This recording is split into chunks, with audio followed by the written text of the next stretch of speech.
Right, this is going to be another episode of Snake Banter, and our guest for this one, it's pretty obvious, isn't it? It's just kennyS, like one of the best players of all time, mega AWPer, personal friend of mine. I don't know why I even threw that part in there. That's how shameless I actually even got 5 seconds in there, Kenny. No, but I play it cool, like, no one's going, well, not all the players, me, yeah, friends of all. Anyway, it is kennyS.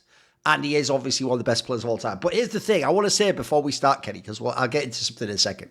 One thing we're going to try to do on this show might sound a bit weird because it's not really my brand. Is we're going to try and be more welcoming to people in the community. We've already reached out in the past, Maui. We've mended the bridges with like Donna when she hated on everyone on the internet and probably checkmated herself. But it's all right. Like a graceful, I don't know, fucking deity. I reached down and just imbued her with some of my community spirit, and suddenly we all saw the funny side of it, and it all went well. One thing we actually have to do a better job of, mate, is it's not that we can't get good guests for this show, guys. It's just that the problem is the show is mega nerdy. So if you think about it, right, if you go on like HLTV Confirmed, you can talk about anything on that show. They can make it super light. They can make it go in depth. It just depends who it is, right? And also the joke is when you're thinking like if you want to get better guests, it's not like that. By the way, even they're not actually getting the guests you think they are. They've had Smoothie on about fucking 7 times, and he had about one thought everyone say yes. About 10 years ago, it was like, should I be a moron? And the answer was always yes. So like, I don't know what. Like, at this point in time, they're cycling guests anyway. So the point is, I do understand though it can be intimidating to come on this show because I have in the past, Kenny, made this mistake, which is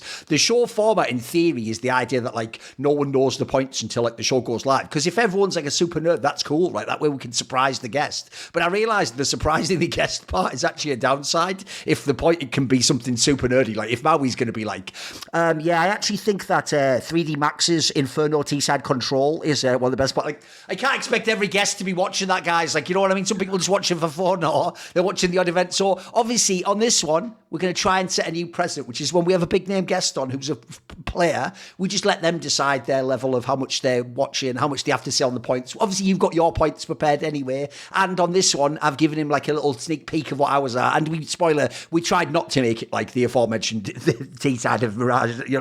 We tried to make it more reasonable, some bigger topic stuff. So first things first, Kenny, obviously thanks for coming on the show. What is going on with you at the moment? Like everyone might have seen you were doing these like show matches in China, etc. I was asking about this before the show myself.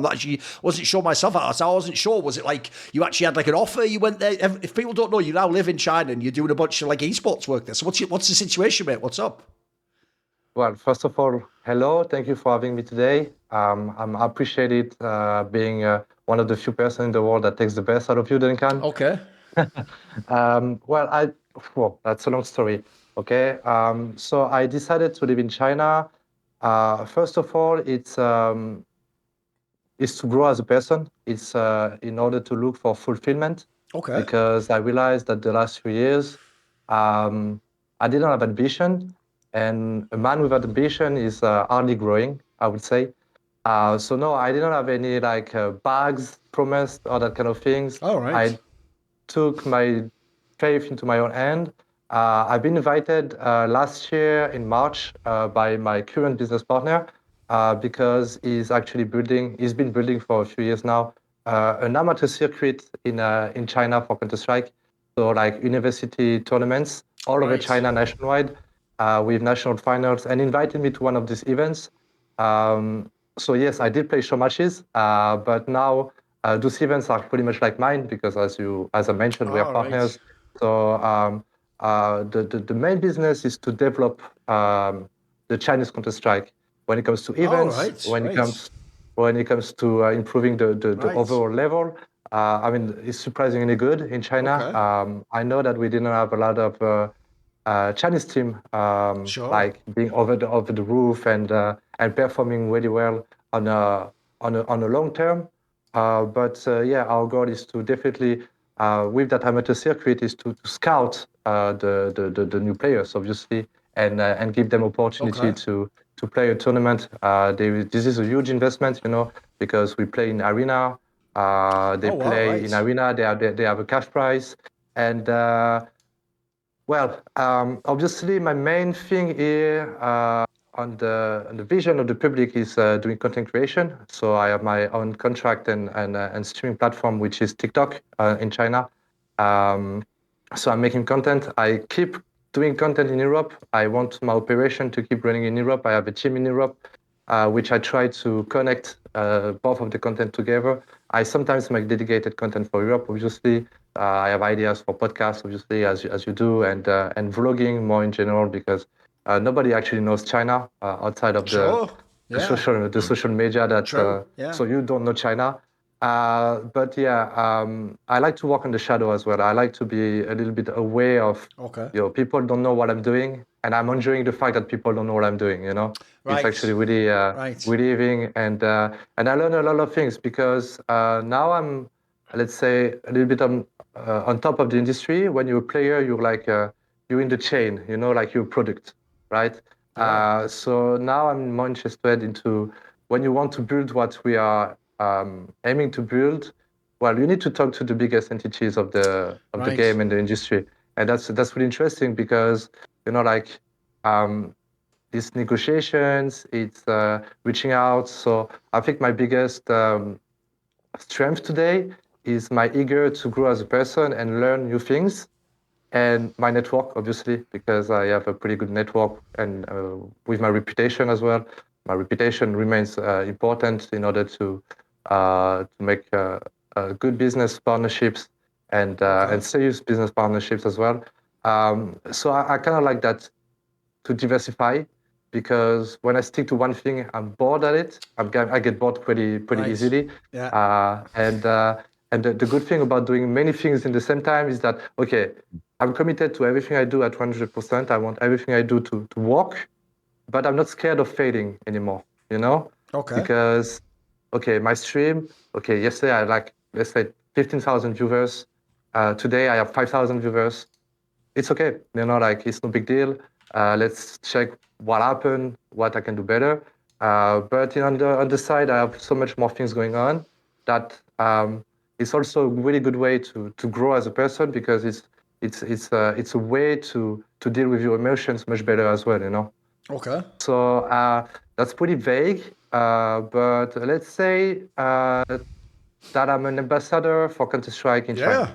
No, by the way, that's what's funny is I was immediately thinking when you were saying that. Like, actually, essentially, you're like one of those religious Christians that goes around trying to convert people to Christianity. You're showing people what's wonderful about Counter Strike. And by the way, you have to be one of the best people for that. Because I often tell people, Kenny, one thing people don't understand about CS:GO that was quite unique is there's like a certain amount of fame that people from your era got that I don't feel like's even actually like splashed over to the others. Like, I'll give you an example, Kenny. A lot of people were really shocked when they had these recent events in like China, like they had the Perfect World Major, for example, and they had like the blast ones in Singapore, I know. And when they had these events, right, people and the EWC, people were shocked that like every fan there knew Nico, was like chanting Nico's name. But then, for example, maybe everyone doesn't chant like Monty's name, who's a better player right now. So, but what people don't know, Kenny, I always tell people is your era, like the sort of like early CS:GO era of like Fnatic and Envious and Titan, and I always tell people those players are like the most famous in all of CS esports, even to this day. Like I always give my example of like you and Scream or like Pasha. Like you weren't like, that's not the same as Simple and fucking Zemo or whatever. But if you guys go to an event now in like India or I bet you have loads of people recognize you, right? You guys are like super famous, right?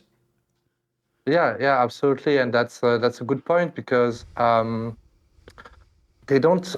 Well, for example, the Chinese people, they really they don't have a team nationwide to cheer for, so they really like focus to the players, and Right. they really like entertaining players. Right. So you can guess that I have a really good and solid fan base in China, and still today.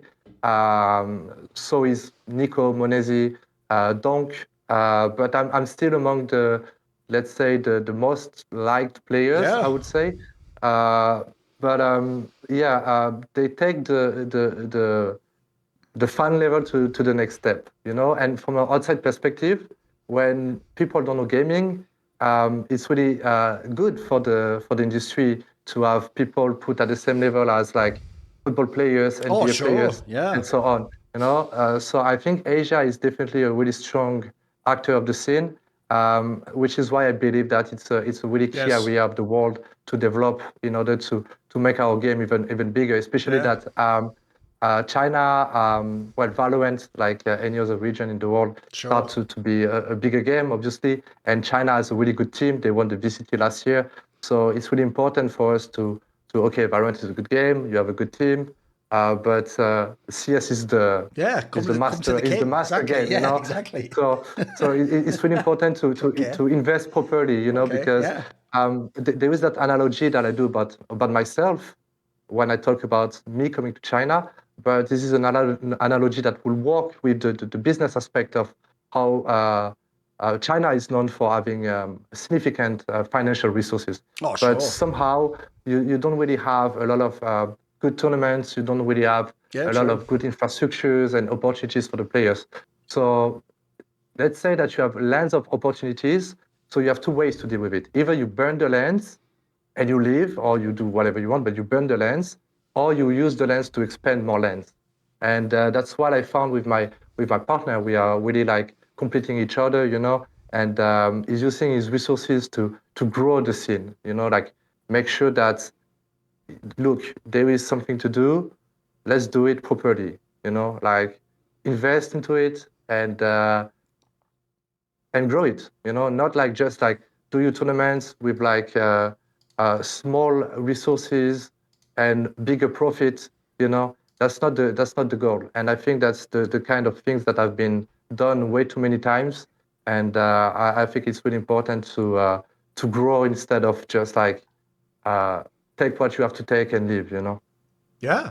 But by the way, I can already see you. I've been thinking about this topic. I never knew you to be such a reflective individual. One thing I would just say is this, Kenny, and then we'll get into the episode, which is I actually think it's quite cool. That's the reason why, though. As I said, like the thing I thought about the fame, I thought this was just like maybe it's like a cynical thing, was just the only offer you've got left or something. But like, what's funny is it sounds like, as you say, you've chosen it because it's like a challenge. Like you're going somewhere new, trying something new, which is kind of cool because I know what you mean. Like, put it this way, when you did like that like mini comeback in Falcons, I was like, is this real though? Like, surely as soon as they do badly, you're just going to go, I don't give a fuck anymore. Like, if you couldn't be bothered practicing when you were like the third best team in the world, like, you're probably not going to practice when the team's at the 20th. So I imagine at the end of CSGO, you were sort of stuck, right? It was like, is the option just keep trying to do comebacks at CSGO, or do I, what do I do? So it sounds like you're trying to find what your next path is, right? Yeah, absolutely. As I said, I realized that I was really good back in the wall, you know? So I was like, okay, now you're gonna put yourself with your back against the wall every single day.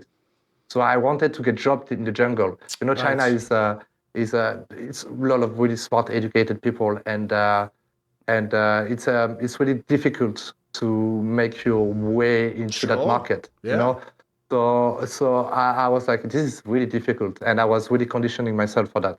You know, and that's what I Okay. needed in order to grow. Once again, the goal is Yes. to fulfill myself before anything else. And there will always be people saying that I do this for money or whatever, you know. But there is something that they don't know or they don't realize, that wherever I go, I can make money. First of Yes. all, and second of all, is that I did turn down a big offer in Europe to do what I Oh, wanted to wow. do in Right. China. You know. Right. Oh Right. wow. I Yeah, go yeah, I on, mean Albert. I read the HLTV article about that you wanting to create just a big Chinese just regular event. I guess I'm just curious more of what's been working for you guys. Like you talked about streaming on, I assume, well, I actually don't know what the streaming platform is. I remember you said Chinese TikTok, so like Douyin over there is like what's the combination of things, like the in-person events versus streaming versus the TikTok equivalent platform. Do you guys have any idea about like what's actually bringing in the most sort of people to get interested in the space? Yeah, I mean, once again, the idea is to build from scratch. So we have that amateur circuit where I got to invite Nico Simple during this year, last year also, no, last year. So that brings visibility. People are really happy to be seeing the people that they don't get to see often, you know, because well, they don't travel to Asia that much for tournaments or so on. So they don't get to see them, right? So the popularity of the tournaments raised the people. Like there was 8,000 people attending events physically, and there was like over hundreds of thousands of people watching on stream. You know, so I believe that we don't have in Europe we don't have the visibility of the views that China brings to the game, right? But it's actually ridiculous, you know. And I did connect us with the biggest actors of events in Europe. Uh, But this is a difficult business because you literally you're fighting with other cities, other countries.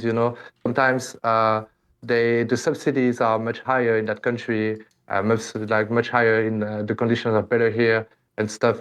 So I just believe that bringing more tournaments in China will start bringing more hype to the game, because the hype is still really high when it comes to CS. CS is still one of the biggest games in China, right? FPS game.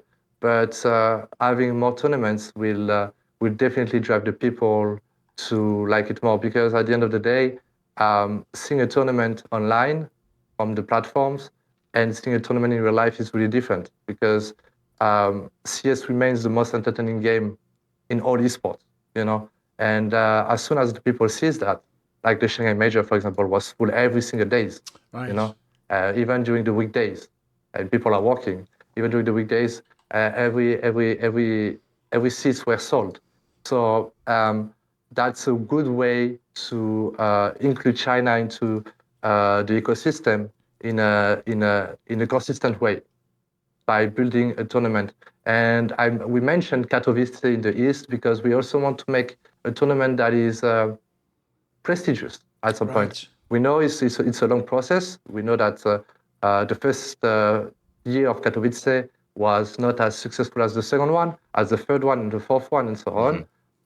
It's a long process, but the idea is to make sure that CS remains the biggest game in China, because China, alongside CIS region and Brazil, are the biggest region in the world when it comes to CS. Oh, especially Because for of those viewership and regions, stuff. Yeah, of course. Yeah.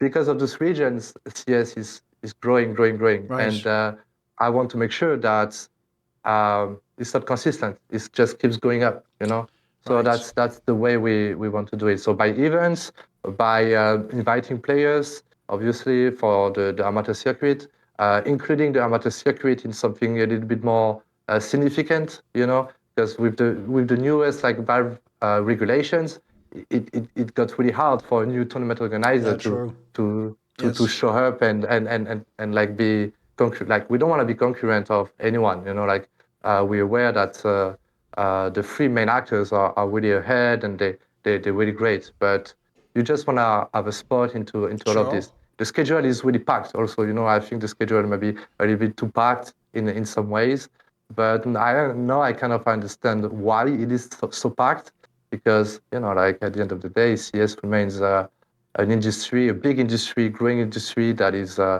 and it's a business, so everybody has to sustain that business. Yeah, right, let's do it. Right, so obviously, Kenny, we always start with the guest on the good point. So what is your good point? What do you want to talk about that's good in CS at the moment? Well, obviously, as a French guy, I will bring up the French scenes that feels to be reviving a little bit more, especially with 3D Max achieving good results. I think it's good. I think it's and there is Vitality announcing that they might be doing an academy in a short notice. So we are talking more and more about the younger generations of Counter-Strike players. Obviously, players like Zaiwu are like generational talents, so we won't expect to see a new Zaiwu. But a team like a 3D Max, like a full French team performing as well as they do, is actually making the French scene really. I talked about development, right? And CS in France is definitely not the main game. But we've talked about, obviously, you have Zaiwu and Apex that is bringing the flag and making sure that we remain important within the scene. But 3D Max raised a lot of interrogations and curiosity among really important actors of the esports scene in France, such as Gentlemates, owned by the biggest YouTube content creator in France and one of the biggest in the world, and Gotaga, that doesn't need an introduction in the esports scene. So people are pushing to have more and more French organization being involved in CS, which is a great thing, because I think nowadays the marketing part and the communication part goes through the content creators beyond everything. So if you have the main actors like Kametov with K-Corp, we have Gentlemates getting involved and getting pushed to invest in Counter-Strike, that will bring CS to a new level in France as well. Sure. So I think my good point is mostly being grateful to obviously Vitality as an organization, but the players, the French players, and 3D Max doing a good job. 3D Max as an organization has been maybe not as professional as we expected them to be at some points. But I don't know the states of the finance of the organization right now. But I know that before they sign a new contract, the things have been quite difficult. So also having such big organizations with such massive content creators investing will also give consistency and stability within the scene. What do you think, Maui? Sorry? Yeah, I mean, I think it's all good. Yeah. I think, I think 3D Max is. I mean, I always find them a lot of fun to watch. I feel like they're kind of, if they came around a little bit earlier, they would kind of be the big clan in my heart because they're the team that plays some of the best tactical CS today. Right. They have some of the best strategies. I think that the fact that they have Body on the lineup too is really cool. I feel like I think he's their best player. I think as soon as he joined that team, I thought he was going to be their best player, and I feel like statistically he might be, but it's really close. Like it's him and a few other guys, and I think for Vitality as a whole, I mean, yeah, they've dropped like the core of being French, but really, if you think about it, ZywOo and Apex are the core of that team. You could kind of replace a lot of the three people around them. So the French identity is definitely still there. I mean, they are French, so I didn't really know about the academy part of it, so that's a really interesting detail. If they actually start investing in the future of French CS, or I don't know, do a mix even, just do like if it could just be 3 French people or a couple French guys and then a couple just international people. It doesn't really matter to me actually all too much as long as they keep their toes in it to show that they're passionate about it. It is nice because I feel like there was definitely a downtrend of French CS. I mean, there was obviously some really high highs early in CS:GO and in CS Source, kind of a lull for a while where it was like I think the G2 super team you were on, Kenny, was probably where people were like, oh, dang, it's not really as good as we thought it was going to be. And that could be for a variety of reasons, but to see it now in the position that it's in, where 3D Max to me is kind of a borderline top 10 team, and then Vitality is the best team in the world, is huge in terms of what the country's producing. Yeah, I agree, and I believe that maybe they have that setting pretty much, but as you say, like having them close to the top 10 and having them performing at tier 1 events is already like a big improvement compared to what we had before. So yeah, I agree. And regarding the academy team, that's the owner of Vitality that announced it a few days ago. And I agree with the fact that you don't necessarily need a team with 5 French players. In any ways, like Counter-Strike is an international game now. And sure. Coming back to the Chinese aspect of building the community, I push the people to learn English in an early age because CS is becoming an international game, like it is what it is. And there is the amount of teams that are like one language speaking is getting rarer and rarer. And I think at some point it might disappear, except from some region with a huge pool of players like the CIS.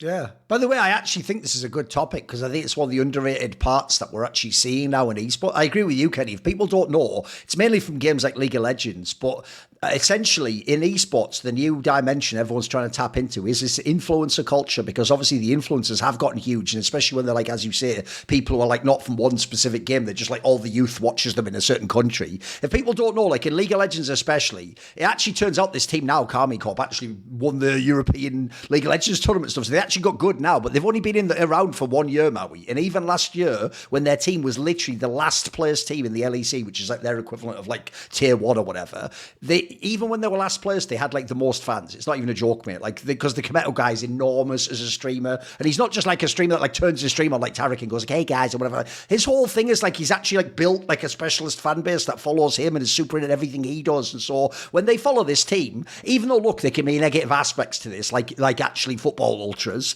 people actually have, no joke, the same vibe about that team, mate, that they do about like football teams. Like they like live and die from this shit, mate. And so the craziest thing is, I know what Kenny means, because I can tell you in League of Legends, they have literally been able to do like show matches, not even like real tournaments, show matches where they could get like 16 or 20,000 people in a stadium who like paid to go and all have like the bloody Kami Corp shirt on. So like that, there's obviously enormous potential there, especially within like just within France alone, but in a bunch of the countries, I actually feel like if you activate the main streamer guy, and then also along those lines, that's why it's actually perfect that Vitality does it. Because first of all, if you have Apex and Zemu, they're already like the best in their roles and they're French. So you already can keep the French identity. But I agree with you, mate. You never have to make the whole team French again. You just need to keep one or two French players. Obviously, if you can keep Zemu, it's perfect because he's the best anyway. And then secondly, I actually think, just like in sports, people who are fans of Real Madrid, they're always going to have some of the Spanish national team there, but they can also have the best player in the world if he's from somewhere else. If you're a fan from Madrid, you're still going to be a massive Real Madrid fan. Like,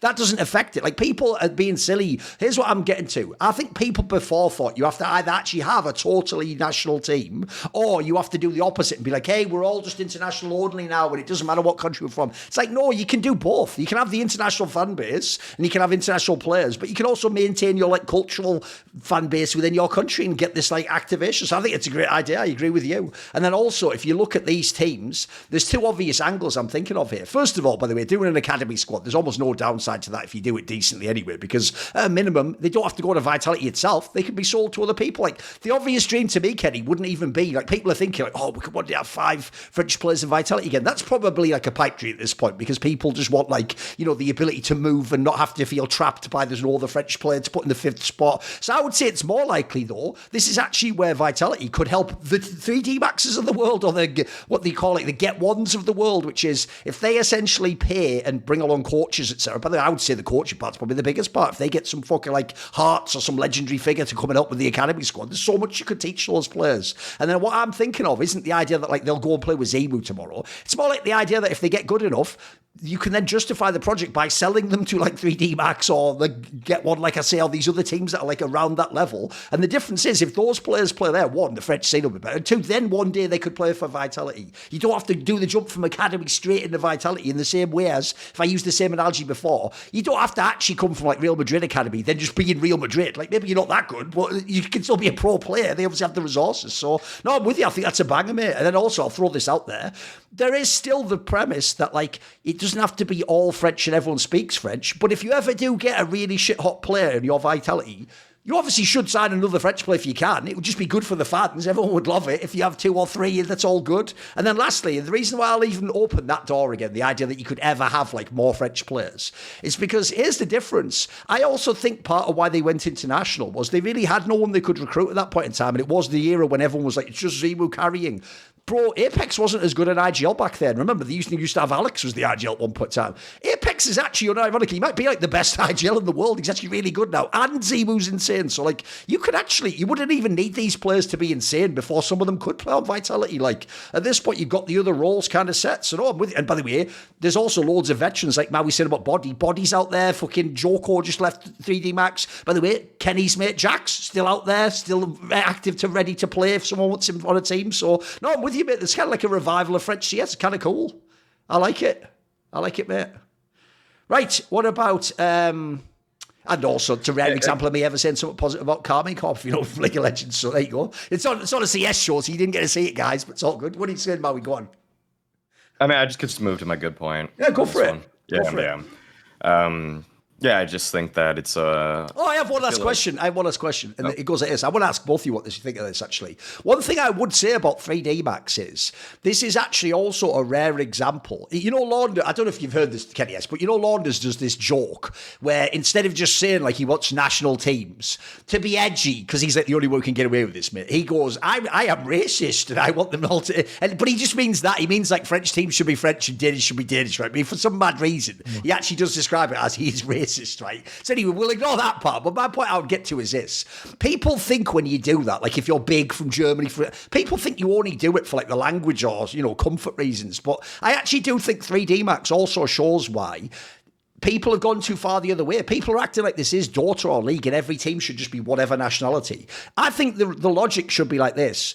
If you want like literally players that are better than your country, then yes, it makes sense like FaZe to have, just any country's players because they're just the best, right? The idea is that you can get like a guy from Latvia and a guy from Estonia and it doesn't matter. But here's the difference. If you're not at like the top 10 or 15 level to me, there is actually a value in just having an all national team because I actually think 3D Max is the best example.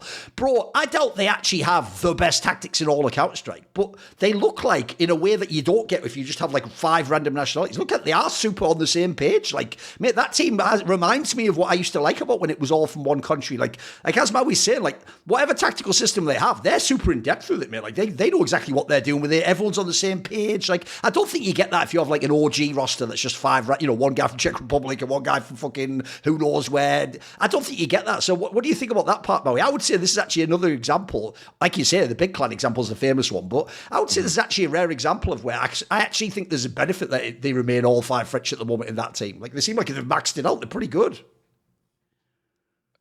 I feel like if you're speaking your native tongue, you're going to just be better at communicating ideas, and that can include communicating on the fly. I don't necessarily think 3D Max is the best mid-rounding team, but I think they have really good ideas for the first couple stages of a round. If they have to come up with something on the fly, it's not necessarily. But I boil that down more to experience than the language barrier, right? Or it wouldn't be a language barrier thing. I do think I'll say this. Like I think that the teams that are speaking in their first language should probably get acclimated quicker to each other. They probably that's why for example, I guess Astralis is frustrating right now because it's like, true. How are you guys not on the same page? True. But I think it does. I think if you speak in your first language, you probably it's kind of like you can be 95% of as good of a team as you can be, but that extra, like the extra 5% that we've looked for in teams can sometimes be like what can give them an extra 5% boost is probably first language, good mental strength on stages. There's all these like little factors. I don't think it's, Sponge made that bet a long time ago that like an international team wouldn't stay in the top 3 or something for 6 months or something. I forgot prediction now, but whatever. Yeah. Just be that. Yeah, it's a really dated prediction because now pretty much all the top teams are international. Yeah. But I get where he comes from with that prediction. I get why he made that 4 years ago or whatever it was because you just don't think people are going to be able to all communicate in their second language. But as a matter of fact, a lot of people have just gotten really good at English. So I feel like it's kind of becoming less of a factor. And a lot of people also are playing Face It and FPL. Everybody's playing in English. So like all of their time away from playing with their team is in English. So I think just people are getting more and more used to that. Fair enough. Yeah, I also think that the good thing about speaking English when it's on your native language is that communication-wise, it's actually making things smoother sometimes because you go straight to the point. Right. You know. Oh, same. Right. And I think like every teams will have the same issues. That being national teams or like international teams. The mood and the communication will be according to the results. So if the team is in a good mood, the communication will be really smooth. And if you start having bad results in a row, things will get really bad and people will start talking about like behind people back and stuff. And that will be in any teams. So I think what's the most important there, in any ways, what's the most important in the team nowadays is the management of the team. Okay. And you mentioned Falcons, for example, when I went back to qualify for the PACE Major. And our team really like scrambled with each other. And there was no one to blame in particular, but, like sometimes the management has a really tough role of keeping the people together, or at least making compromises. So I think the importance of the management is extremely, extremely important. Especially nowadays. As we said anyways, like the game is becoming like we are athletes nowadays, and in order to be athletes, you need to have extremely professional people as players, but the management as well. And I think the management is always the key in order to keep a team together because there is no teams in the world that will always be in a good mood, that will always keep on having good results and not be impacted. Because even when you have good results, you have issues. But when you have good results, the issues, it's okay, whatever, But they instantly like show up when the team is starting to go bad, to get bad, which is why the key in knowing if 3D Max will break that ceiling, the key of knowing if a team in general will be able to face the mental difficulties that you have as a CS player and the pressure of result that you have with yourself, but within the community as well and your organization, is the management. So I think this is where we need to look at if we want to know if a team would be sustainable in the long term. What kind of management they have? Are they good enough? And it's really hard to be managing a team, coaching a team, because every players are different, and some players they need a friend more than a tactician next to them, And there is some players like the in-game leader, for example, that actually needs the tactician more because he's mentally more stable, I would say, because, well, it's known that the star player is less stable mentally than the in-game leader. Maybe because the in-game leader is getting so much shit all over the year that he's used to it. But it's really tough to manage a team, and the management is the key of success in many ways. We talked about the spirit coach during the Shanghai Major, for example, and that's a really good example. I've talked to Olaf a few weeks ago about Roban, the impact he had on FaZe, and that's really different type of profile, but that's what you need, By the way, I have also noticed, Maui, we are just doing you fucking dirty on this episode because, even though it's actually just purely the coincidence that because you use a laptop, it's just really close to you, it makes it look like I'm doing blast and just making you look smaller again. But there's nothing I can do about that, guys. There's only so much bottom area to the laptop thing. I can't make it go in. And by the way, I'll just put this out there, Blast. I've never really addressed this before, except jokingly. You are aware if you just stop fucking putting him on the end of the desk, then he won't look like he's so crazy from the perspective, because it's not even just, Maui, the idea that you're shorter than Vu or whatever. Like, spoiler, Blair's about fucking half my size. If you just put him on a box next to me and you put the angle right, it works. If anyone looks right, I'm going to give a free pro tip to the TOs out there. If I do a desk with Maui or Blair, I automatically go on the end, because when they're in the middle, first of all, the camera angle makes it look more like that anyway. And if you do the opposite, if you put Maui on the end, it's not even just the height, it's the fact that because he's further away on the side of the lens, it makes it look like he's like all the memes, it makes it look like Gandalf next to the Hobbits, that fucking effect where spoiler, Ian McKellen, it wasn't actually that tall. That was fucking camera tricks, wasn't it? Why are we doing camera tricks on Maui? This is just dirty at this point in time. Oh no, it's I mean, actually the desk, actually I think Richard had a lengthy piece about this desk on one of his videos. All right, but it was okay. it's that the desk is rounded, so the rounded person actually gets pushed back, and if you get pushed back, they have tried me in the back middle or whatever, and then I actually look even smaller. Oh, because of the rounded aspect, right? I say. Yeah, right. but the actual thing is that it's one of the only desks right now where you can see people's feet. So you can't I could. And also, True. by the way, people don't know this. Come on. They when all these players are standing next to me, I look so totally normal height. Even next to Zywoo, obviously next to Ema. You also have some very tall people next to you, right? Is what you're gonna say, right? No. Vu is the tallest person in this space. He's taller than Bubsky. He's taller than Bubsky. He's taller than James Bardoff. He's taller than Bubsky. And Banks is huge as well, so they've done you dirty on that one, mate. That one desk is just wrecking you. He's 6'7". People don't understand. This guy shouldn't even be in Counter-Strike. He should be in the NBA. He shouldn't be on. It's not the right game for him. Okay. I like to 2 meters. What I like there is 2 meters. Listen, this isn't true, but we'll do it as a joke. What Maui's saying is it's exactly like the NBA. When you watch the NBA back in the day, Maui, like me 20 years ago, you go, that Allen Iverson shot, not true. He's about 6 foot tall. He's totally quite tall, actually. It's just that they're enormous. So yeah, compared, you have to understand, Vu's enormous. Maui's just totally normal height. Don't worry about it. That's how perspective works.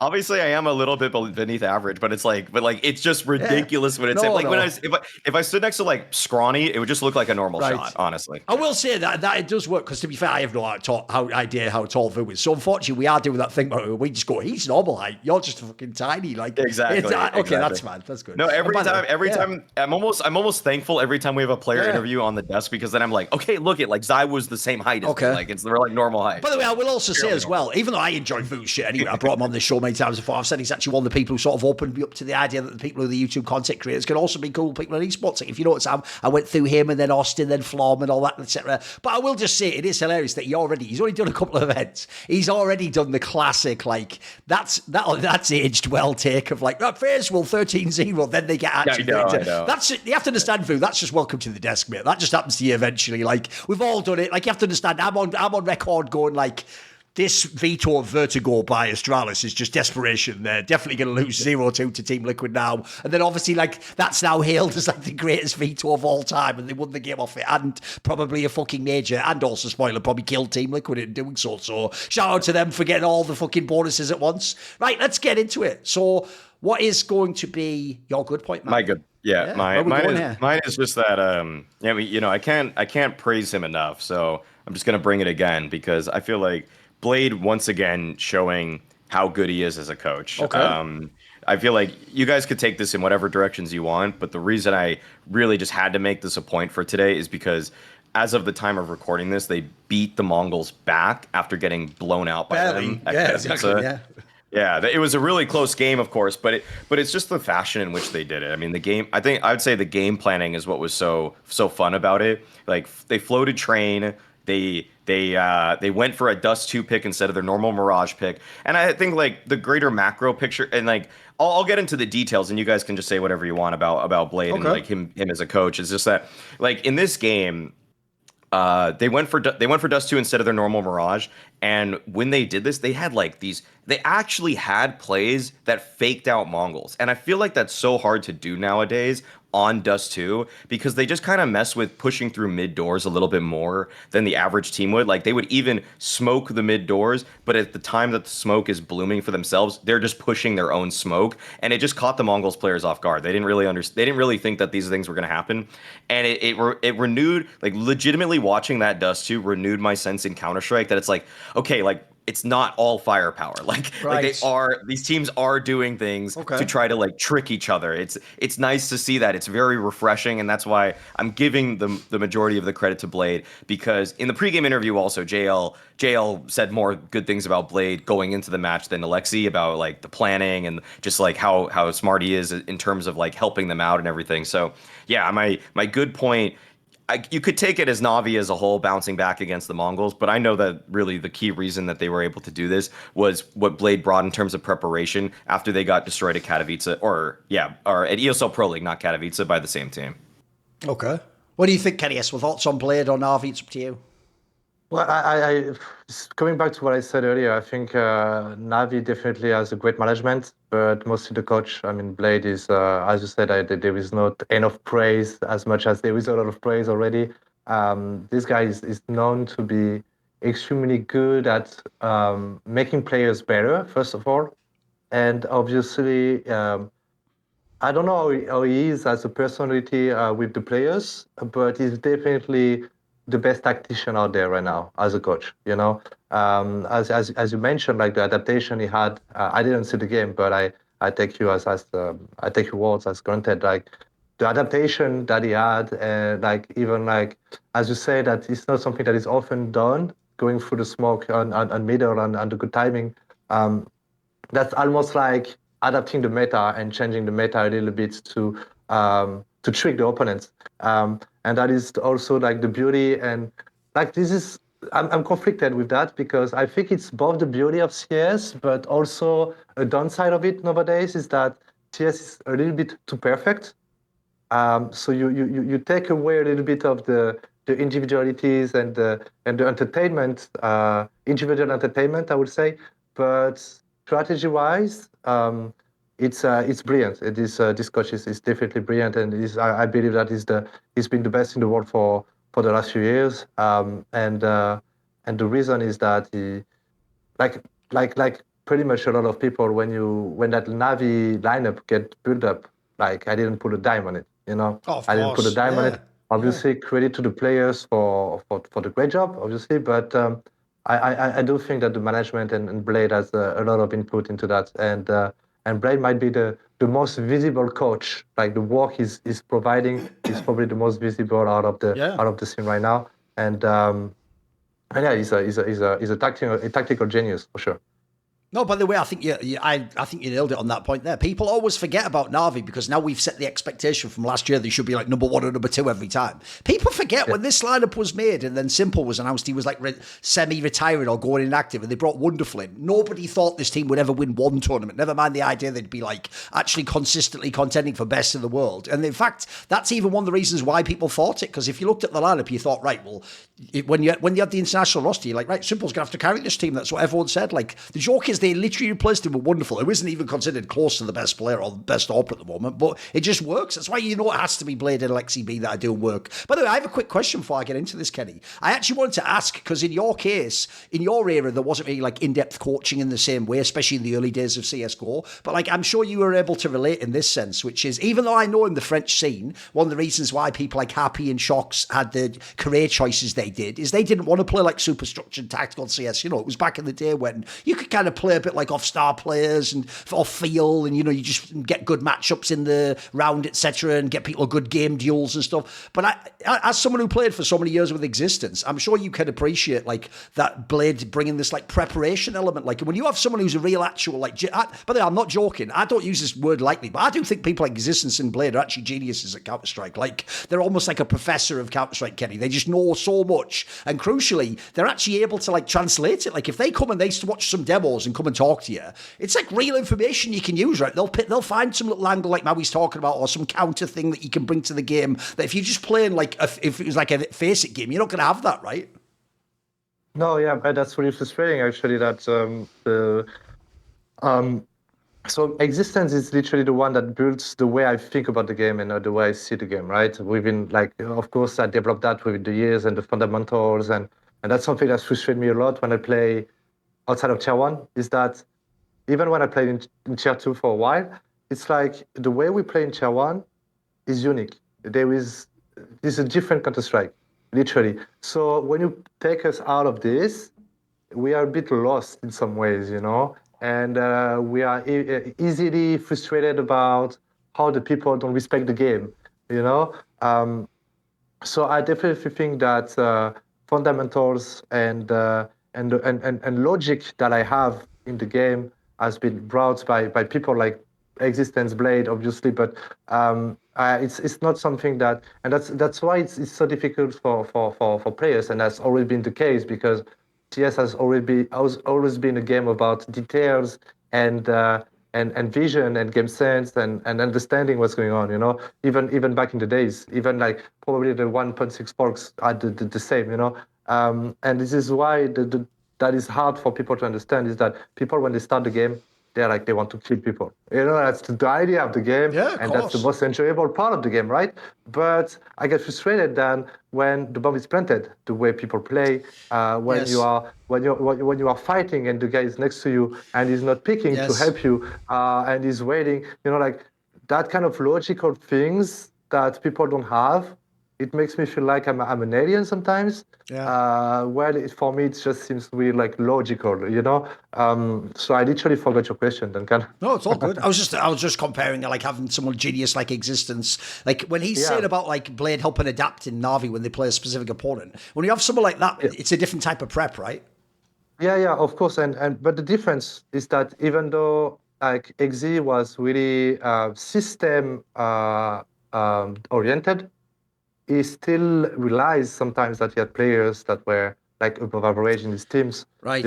And it was like building the system for them. Yes. Where nowadays in CS, it's looking like football a little bit more, where like the system is according to every players, and the system that works the best. This is why Navi is not individually extremely impressive on paper, but they understand the system. They are smart players, They are smart players, they understand the system, and they make it work. And I think the systems nowadays prevail over the individualities, And a well-done, well-made system, like Existence could have done back in the days with adapting a little bit more to one individuality, where Blade nowadays is adapting to the whole team, is the team that is the best. Obviously, you never like stay from like a Zaiwu, Donk, MonteCristo Masterclass, or other kind of things. But in order to build consistency like Navi did, or vitality nowadays, because we talk a lot about vitality individualities, and we try to do it. But beyond everything, they are crushing opponents right now. Yeah. Not because they are individually better, but because they have a system that makes sense. Yeah. You know? And the difference was ropes. Why? Because obviously Spinks made a player like Maisie worse. Because Maisie is an anchor, Maisie is an entry fragger, and Spinks is known to be a little bit out of the system, a little bit individualistic, I would say. Yeah. Robs fits in the system. Maisie is better. Maisie is a phenomenal anchor, gives balance to the team, you know, because you cannot have like 5 people with 130 rating, it doesn't exist. And it even gives Apex a different vision of the game itself. Like I've seen Apex during the game. I've seen Apex like going back to rating that he had when he was one of the like second or third star player of the team. And the reason is, first of all, I think Apex is really having a lot of fun having someone working as much as he does.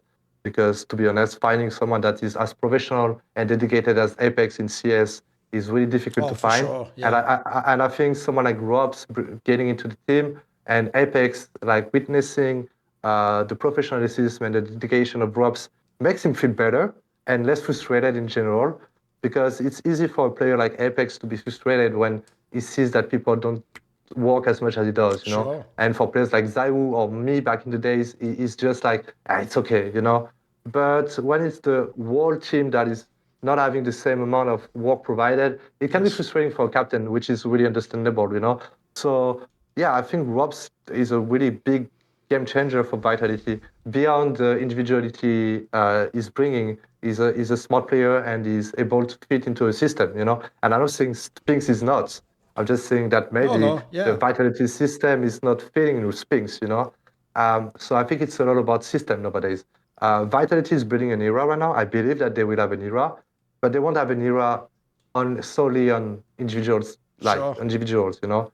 They will have an era like NAVI almost was the best team in the world last year. Yeah. If Spirit doesn't win the major, NAVI is definitely the best team in the world because they have a system that works with 5 people that understand the system and fit into the system, which is the hardest things to do, obviously. That being in traditional sports or esports.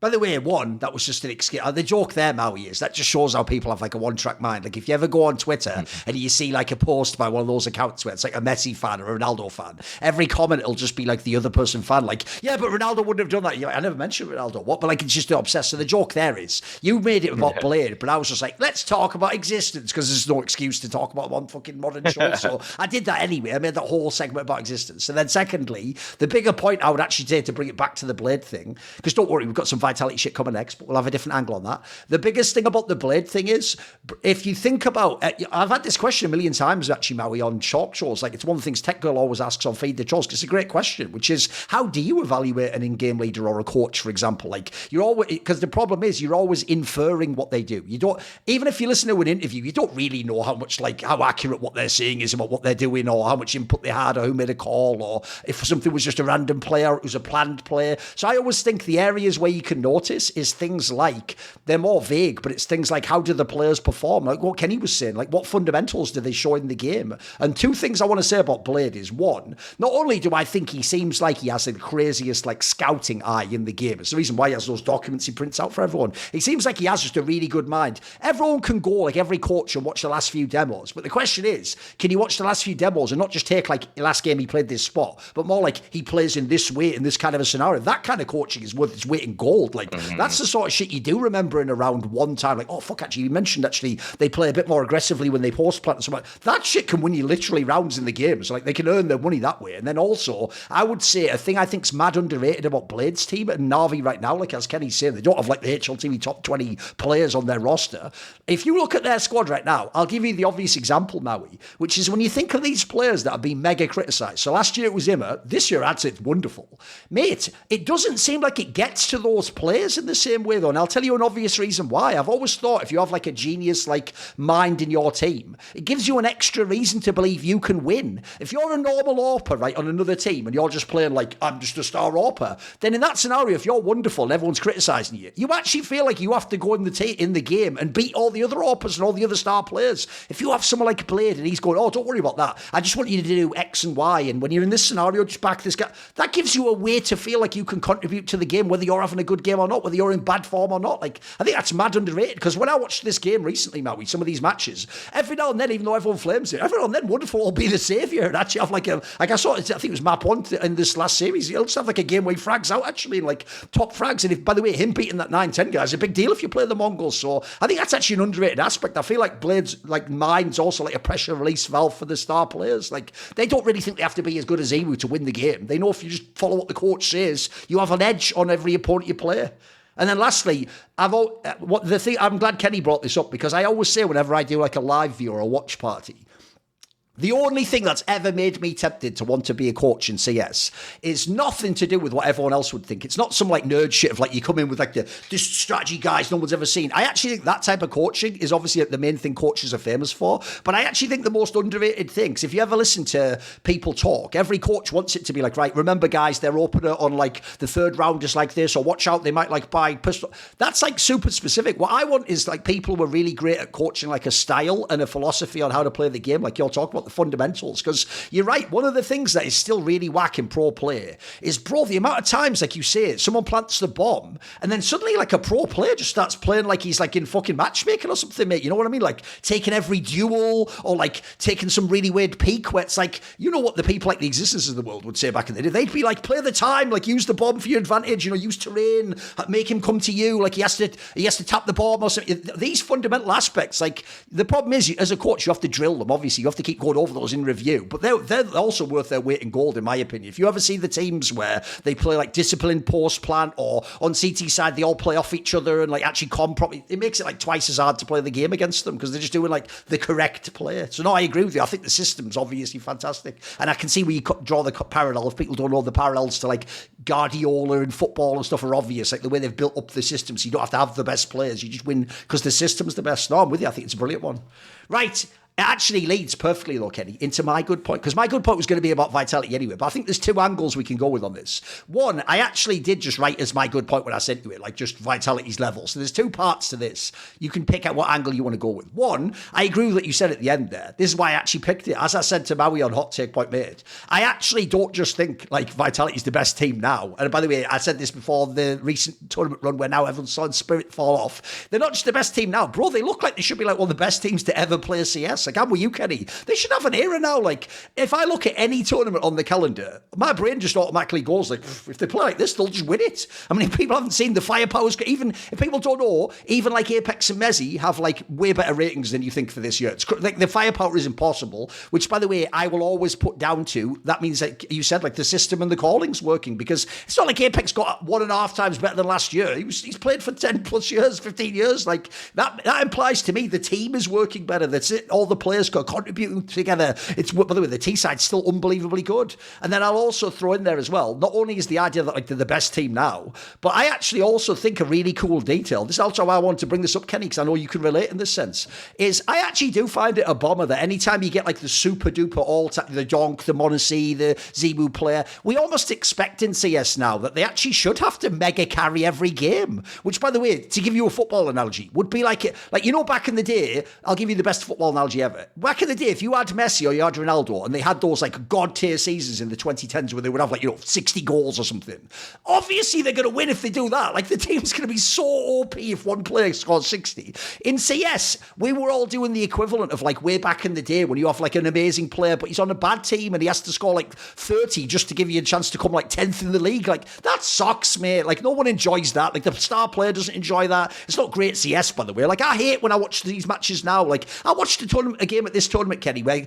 Monacy dropped like 80 kills over 3 maps and they lost. They lost the series. I've seen this happen with Donk. I've seen Donk have like a plus 20 and then lose the fucking game. And I'm just thinking like, even though it's kind of cool that they have to like, you know, be as good as possible, that's not reasonable. That's such an unfair expectation. So one thing I actually find cool, I know people think I'm like a Zimu hater. I'm not. I just always thought simple was better. One thing I actually think is dope is Zimu already can be the best player in the world, but bro, he has the best team now as well. This is where you could actually have something really special. Like he could actually win literally everything. It could be amazing. So I also love when the best players get actually like good help. Like they don't always have to be the carry, but then it means if they do carry, like I'm saying? Like a Messi Ronaldo season, which he could obviously do. He's kind of like the fucking Messi of CS, isn't he? Then you're just going to win everything, mate. Then you're just going to be unstoppable. Like if you're Zero, even it could be even your brain, mate. You could win any tournament now. If you just turn up on the final day, no one's going to stop you. This team's too good. What do you think, Kenny? Thoughts on Vitality? You can go any angle you want on this, mate. Yeah, I think it's pretty much what I said earlier. I think I agree with you. I think they have what it takes to build an era, and that is something we haven't seen. Okay, maybe the closest of an era I've seen the last few years was NAVI 2020, because I played against them in Katowice final, bro, in like much harder than Static or Astralis, for sure. Okay. Because it was really firepower directed as well. Yeah.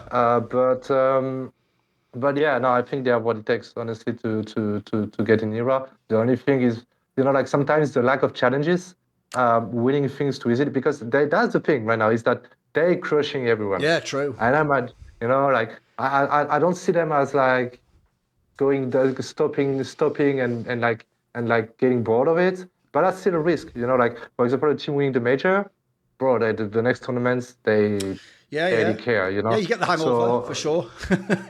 yeah, exactly. So that would be the risk, but no, I think it's like the last final. I think in Pro League they all had like 33 kills or something like that. Insane. Yeah, it's the balance is what shocked me the most. Obviously, individually they have the best players in every world almost. Yeah.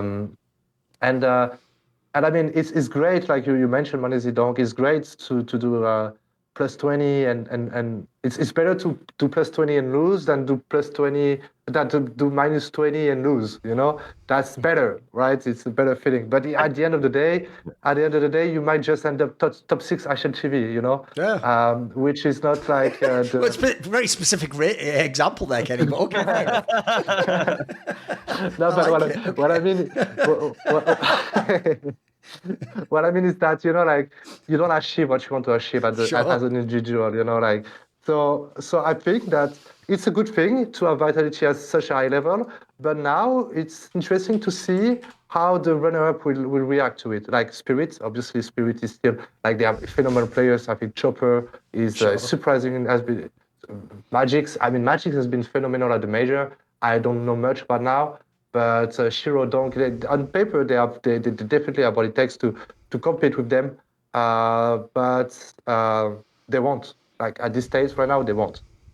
So that would be the interesting part, is knowing how they're gonna compete. And I want to see FaZe at the highest level again. Oh, sure. I don't know. I have no clue what's going on with FaZe, to be honest. I haven't watched enough games, but I want to see like you mentioned a lot like the former players, and I appreciate that because I think it's important for every generation. Like I'm a fan of football, and I know the big players before I was born. It's important to keep that. Yeah, true. To keep that in the books and keep talking about them.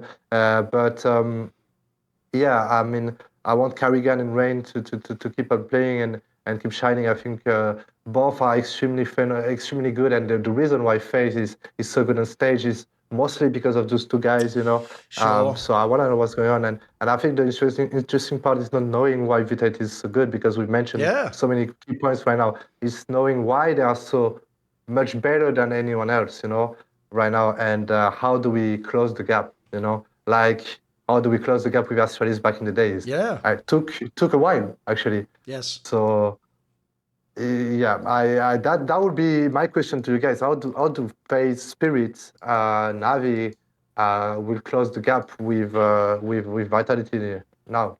And somehow I feel like the Mongols is like, from an outside perspective of someone that doesn't watch a lot of CS, I think the Mongols is literally the top 3 best team in the world right now. They're very good, yeah. So, yeah, how do we close the gap, gentlemen? Yeah. Come on, Maui, where are we going?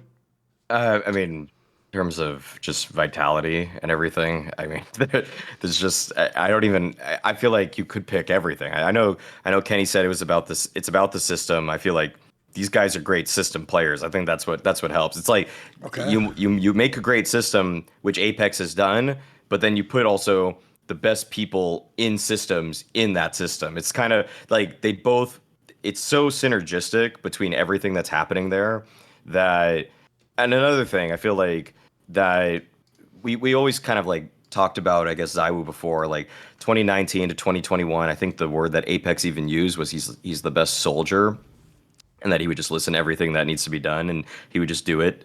And whereas before he played his style and was arguably the best in the world. I'm not going to say he was, but like, you know, throughout some of those years, he was arguably the best in the world.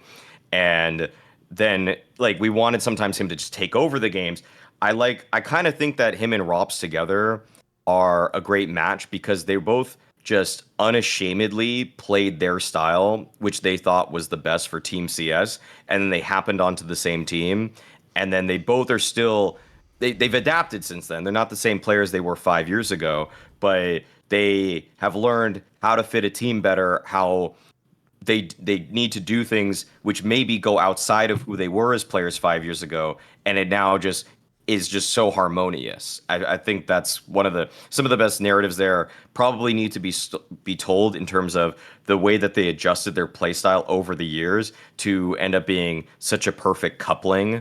And I'm also just glad it's happening because I've rated Apex so highly as an in-game leader for years now. Like I feel like people were a little bit slow to give him to crown him as a great in-game leader. I know Richard held on to that for a very long time. Like Richard was like never really bought into it, but it's like the actual, which is ironic because if anyone's supposed to not believe in roles, Maui, it's supposed to be Richard. Like, but then you are right. He just sort of held on to that. He's an entry fragger type thing for a while, didn't he? Yeah, true. Yeah, true. He didn't want to give. True. He didn't want to give. We all have our blind spots. It's all good. We all have our blind spots. It's all good. Yeah, I'd say it's been undeniable for 3 years now that he's been one of the top three IGLs. Yeah. I'd say. I mean, maybe I'd say. I know some people. Put it this way, Maui. I sort of said this in my point. People before and the one about the French scene. People before when it was like the all French lineup acted like it was just ZywOo plus whoever.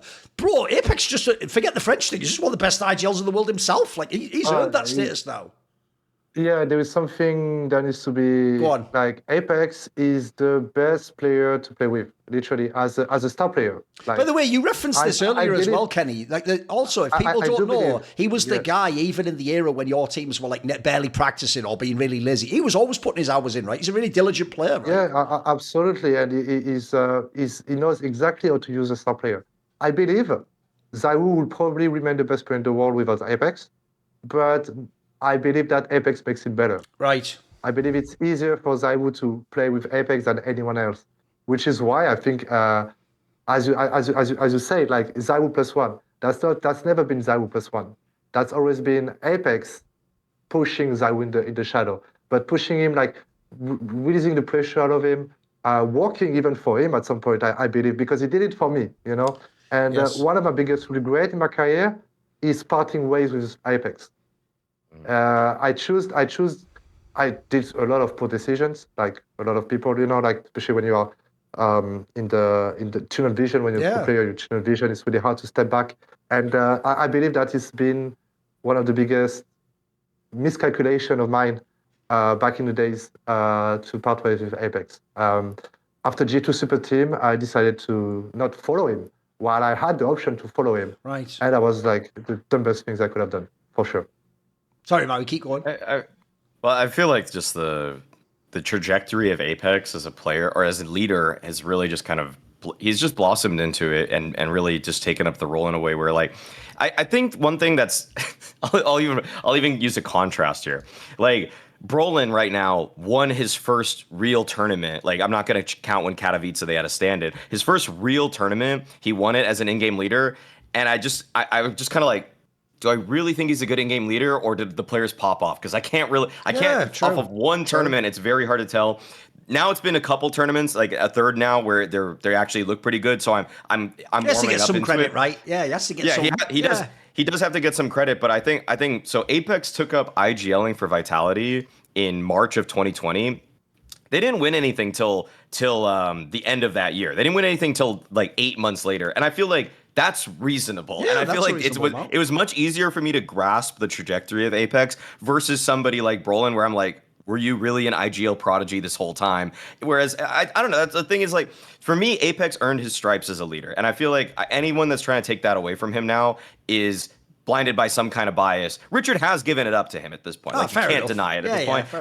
But like, you know, he can't, I don't know if he rates him like number 1, 2, 3, 4 where on this ranking, but he can't say he's not a bad in-game leader. Yes. Like that is gone. You can't do that anymore. Yes. So I would even go further by saying that in the span of 3 years, he's probably one of the best in-game leaders of the history of Counter-Strike. Literally. I totally agree. And he's a great captain. He's a great captain. And there is great in-game leaders. I think cadiaN is an in-game leader I love a lot because I think he's both a great in-game leader but also a great captain. And I think that you build that through, like, you talk about Apex trajectory, and I think you build that through a lot of disappointment as well. You know, as players, we remember our loss much more than our wins. You know, and the development of a player is also made out of how do you analyze that loss, and how do you come back from it, you know? And many players, including myself, we just had the wrong perspective of it, the wrong vision of it, so the development was a bit slower. But Apex, for example, I think the trajectory is perfect. The fact that he struggled so bad for so long, and he struggled with himself as well, you know, like he had a lot of things to fix with himself. And losing so much, not giving up, because not giving up is a really strong characteristic of cadiaN, Apex, which are, for me, the current best in-game leaders in the world, you know, and among the definitely in the top 5 of all time. So yeah, I do believe that what makes a great captain, because that's the thing, like I haven't seen Mouseport, you mentioned Brolan. He might have like the great like ideas of the game, but his personality doesn't look like to me that he's a great captain, but I might be wrong, and maybe he's going to improve with that. But I think that the best is to have both, you know, and Apex is definitely both. He was a great captain back in the days before becoming a great in-game leader, and he just became both in the same time, you know, at some point. By the way, I even do think, to tie into what you're saying, that is even an underrated aspect. One, he's a great caller now, but I also do agree with you. I think people haven't given him any credit for what his work with Zemu. I mean, people have heard it in interviews and seen it on camera a million times now. There are times where he's almost like the personal hype man of fucking Zemu, and you can see he can sort of like break him out of his funk and sort of get him into the game. And if people don't even know, he even does it in sort of the cool movie way that every fan wishes you would see a coach do, of sort of be like, listen, mate, we're going to be out the fucking tournament if you don't carry now. Like, that's what everyone wishes someone would say to the star player. But normally, by the way, a lot of people who are IGLs and coaches are afraid to do that. They think that's like too much pressure to put on someone. But that shows me he knows Zemu. He knows exactly what sort of gets him going. As he was saying back in the day, he knew how to set you up, how to get you into a round if they haven't got an op kill yet or somewhere, or do some crazy push somewhere. No, exactly. I'm with you. I think that's underrated. By the way, to answer your question, obviously the joke is there is no answer now. Everyone's trying to find an answer to Vitality. And right now, as I said on Twitter, there actually is no answer whatsoever. Like, spoiler, not only do they have like the best team, the best players, the best calling, the best T side, their map pool is actually almost unbeatable right now. Like, I've seen people try Maui to go on like HLTV and go, oh, this is their 6th best map. Yeah, spoiler, they win their 6th best map against people as well. Like, Mongols tried that. They tried like picking into Anubis and got actually clapped by these guys. Like, it's so hard. So I'll make like a semi-jokey, but this will be real analysis. But the point is like, these are pipe dreams. I'll tell you the first most obvious thing I think of, because what I'm going to do is, since Vitality's unbeatable right now, I'm going to make it like Space Jam. If we want to beat them, we have to make like the super team, right? The most obvious one of all time, another excuse to just talk about old French shit, is, bro, here's what I always thought was the dumbest thing the French scene ever did, Kenny. It wasn't like kick existence, that's an old fucking beef, we can leave that behind, it's gone now, it's all good. It wasn't like the battles of NBK and Shock. The worst thing the French scene ever did was you had all these fucking Swedish teams winning all the majors and dominating, and then you and Shocks just sat on opposite teams, Rifler and fucking Orpa, and weren't ever like, maybe we should play together. Because, like, bro, I look back and I think of all those teams. I go, but if you just put kennyS and Shocks in their prime together, though, that would be it. That's the chance right there to beat anyone. So all I'm going to say is this, guys, if you're in Spirit and you get sick of losing to Vitality, if you're fucking Monacy and you're in G2, you're sick of coming bloody like second to last place, mate. I don't know, crazy idea, Monacy and Donk. Maybe fucking play together in your primes. Like, that'd be pretty cool right now. If you make that team tomorrow, I'm in. I'll watch it. I think that'll be fucking insane. That's like some movie shit. Then also, more importantly, like, if the map pool changes, you could have a chance here. I actually think, by the way, the meta right now fits them perfectly. Their T-side aggression is just like unbeatable. And then lastly, you guys kind of touched on it. Since Apex is doing such a good job, I think you've also got to have the other great in-game leaders have the right pieces. Like obviously Alexi and Navi, no one knows what. By the way, Navi and FaZe right now, so Carrigan and Alexi B, it's rumoured if you look at where they are right now, maybe they'll have to make a player change. If those teams make the right player change, I also could see those teams being like as good as well, because I do think you've got to sort of like counter the IGL aspect, hopefully. By the way, the Blitz guy from Mongols is really good as an IGL too. I think he's doing a great job. So I think you've also got to look at either the other superstar players so you can match a Ziwu in the server, or you want another great leader with a great system. And I think actually I'm with you, by the way.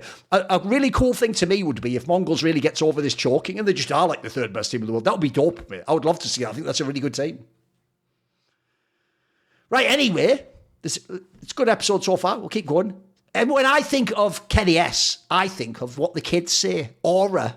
It's that aura, isn't it? Well, actually, I want people, when they watch this show, Snake and Banter, to think of Aura, because Aura and their wonderful frame is what's going to be sponsoring this episode. So if you don't know, the Aura frame is actually one where I've made this point before. I unironically think this might be the best sponsor we have ever had.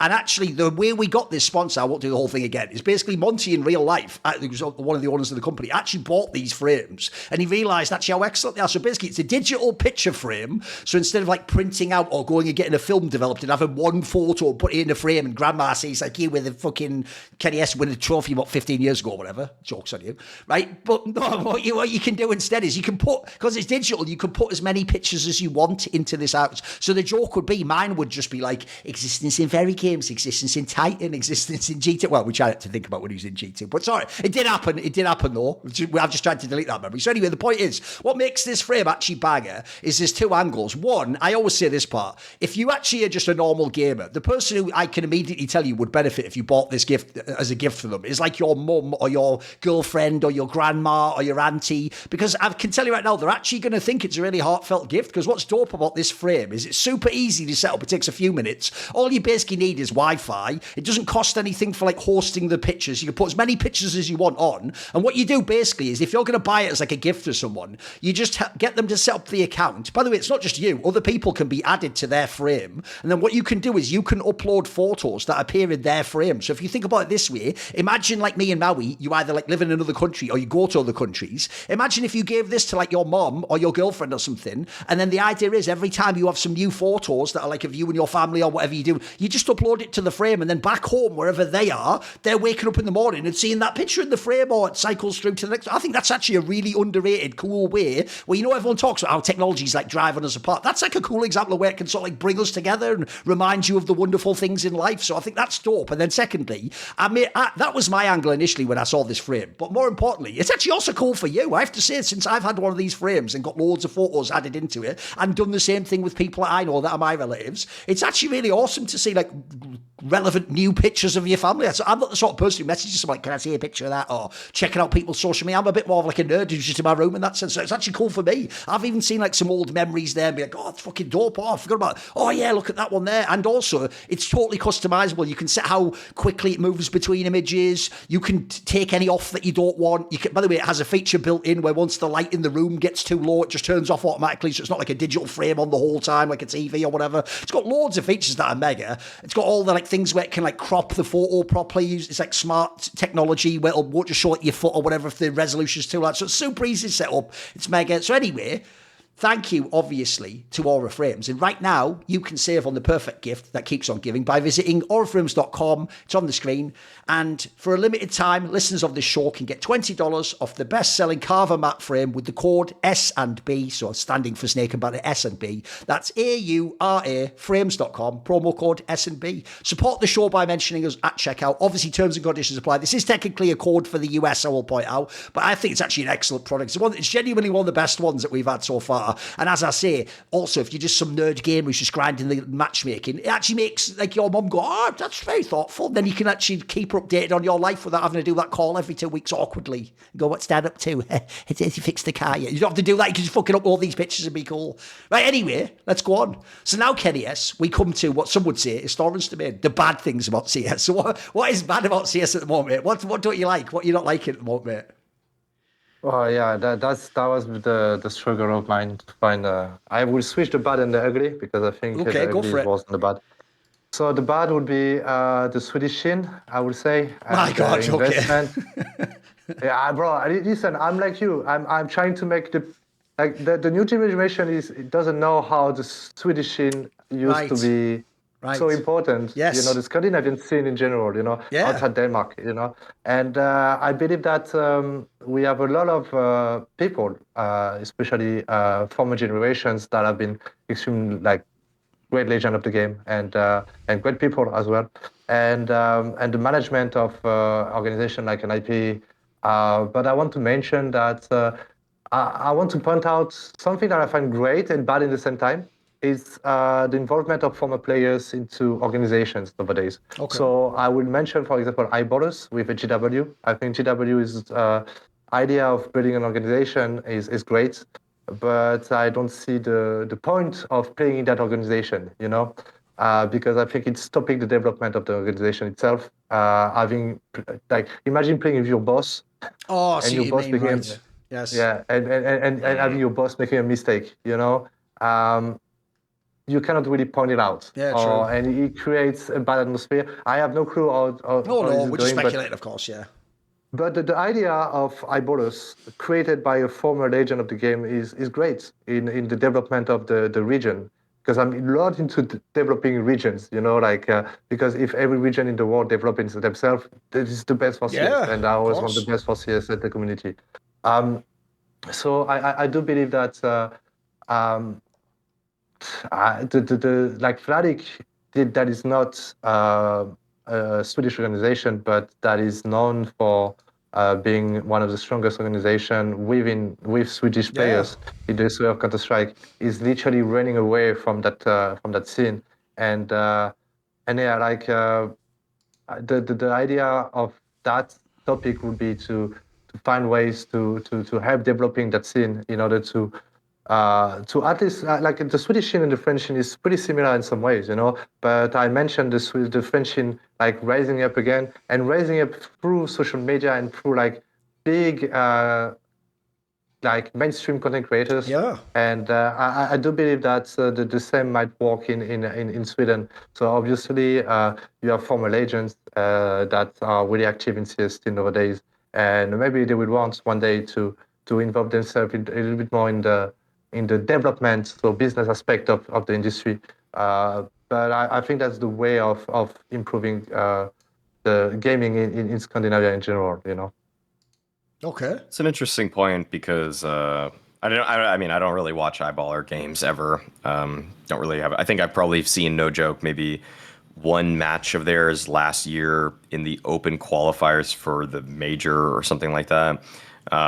Either way, it's not really Okay. important like how they're playing. It's just kind of like I think when you have it is interesting you bring it up because when I jumped up to Mountain Dew League, the guy that was the manager of our team was also the worst player on the team, and then it was kind of just like, what are we doing here? Like, how do we fire the guy that, or how do we kick the guy from the team who's putting a point 0.8 rating up and he's not the in-game leader? It's just like what it's very hard to move on from these things and having these relationships with like he's funding it, but he's also holding it back.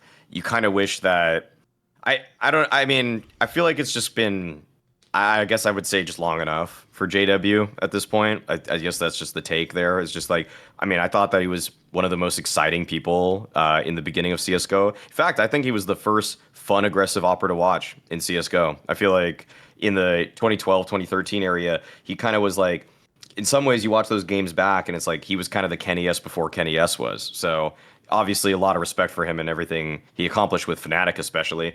But he's been with Eyeballers for over 1,000 days, and they legitimately have accomplished absolutely nothing of note. And I feel like if he were to take up a role like kennyS, being more of an ambassador to the game, just trying to usher on or in the new generation of Swedish talent, I feel like that would be a much better use of the time, and also overseeing it from the top would allow him to make decisions that are a little bit less biased.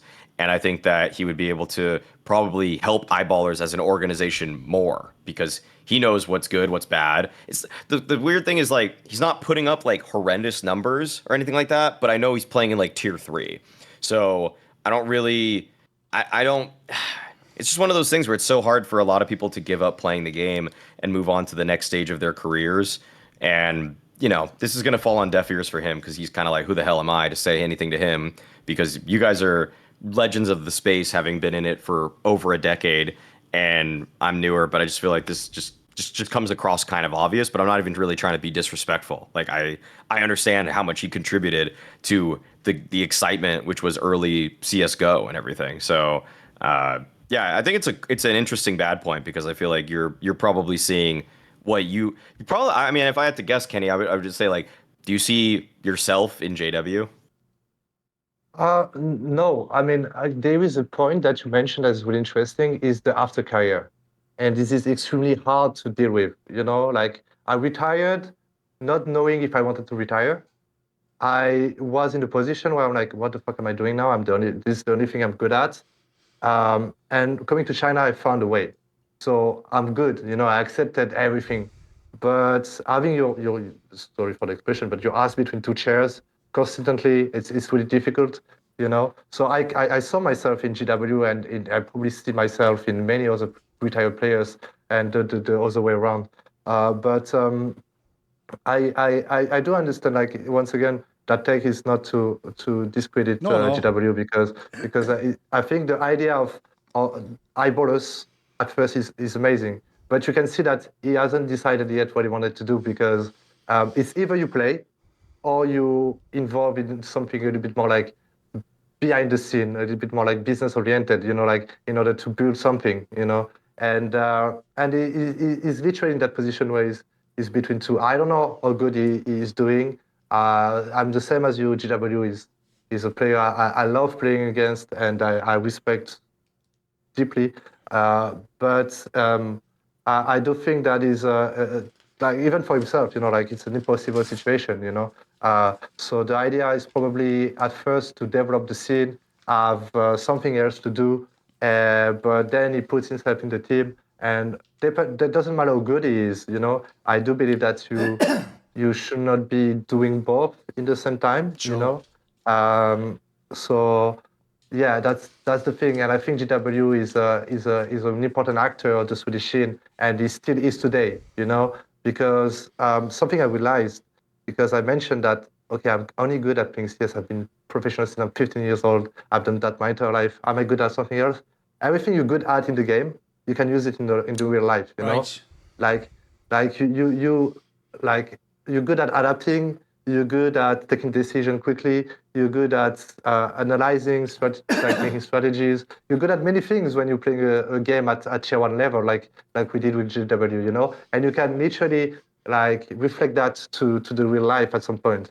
So I think that's just a situation where I think I want to praise the idea. I want to praise the initiatives of building your own organization and doing something so relevant for the scene.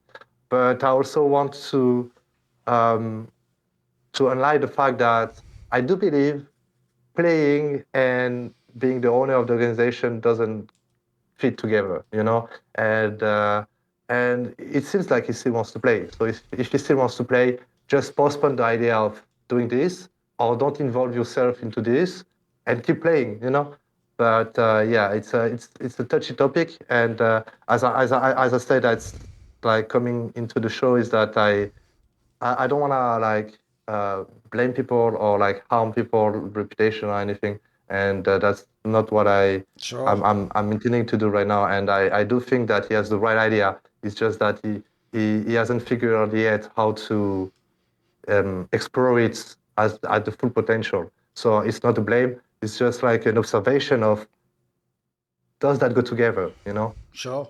By the way, on this JW talk, I'm with you. I'm not going to bag on him. Like, I think it was a great idea for a project. I wouldn't even say, by the way, he's the main offender of the Swedish scene. I'm with you. It was people like Nip and Fnatic that had the chance to, like, keep rosters of the best players going and just decided, like, we don't even really care about being Swedish. I mean, some of them don't have any Swedish players, which is kind of ridiculous to me, but whatever. So anyway, if we go on the point of JW, I'll just say this part. I agree with you on that part. I do think, essentially, you will always cap yourself a little bit if your boss is in the team, because it's not even about if he's good or bad, but it's just like, it's going to be very, very hard to have a normal team dynamic. I'd even say, by the way, I think that's just messy even in the two roles he's playing. Like, think about this. He has to be like the owner and like sort of a management figure and then make decisions about himself, the player, but that's like a, sort of a different person in some ways. So I think already you're going to be a bit split-brained and it's going to be a bit difficult in that sense. Here's the problem. I can see why in the short term it made sense. As you're saying, first of all, it's what he was very good at. He wanted to keep doing it. But then also, I'm sure he was thinking things which maybe were a bit naive now. Like, well, because I've been a pro player and they respect me, you know, like I'll be able to like teach these kids things. It's like, first of all, I think you can teach them most of those things without being in the server, mate. And then secondly,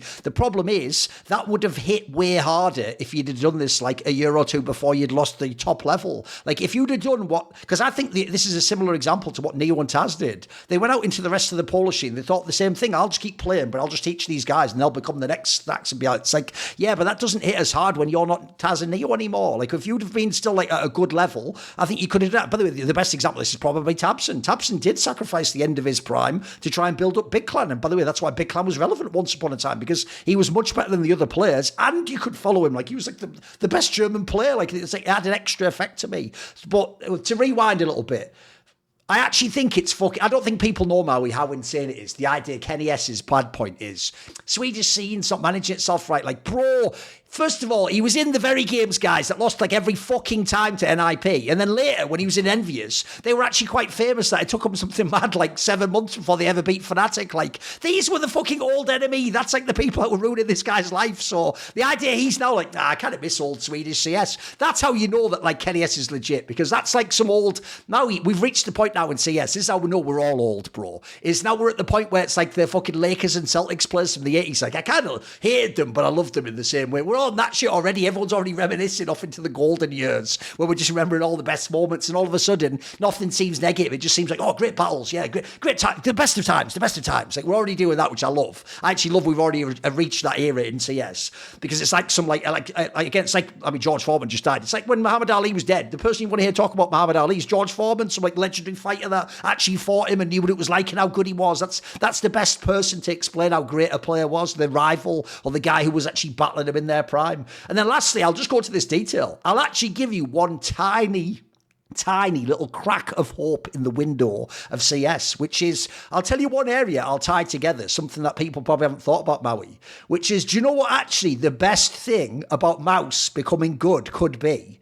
Is, bro, whenever you try that thing everyone does, where on paper you try to make a Swedish team, the problem is when you get to IGL, there was only ever two answers, right? It's either Hampus, it seems like quite an idiosyncratic player, by the way, so I don't know who'd fit with everyone, or the other one was you just go, shit, is Golden still around? By the way, he actually coaches now, he's not still around. He's actually now like the fucking coach of, what team is it, like Brazilian team or something?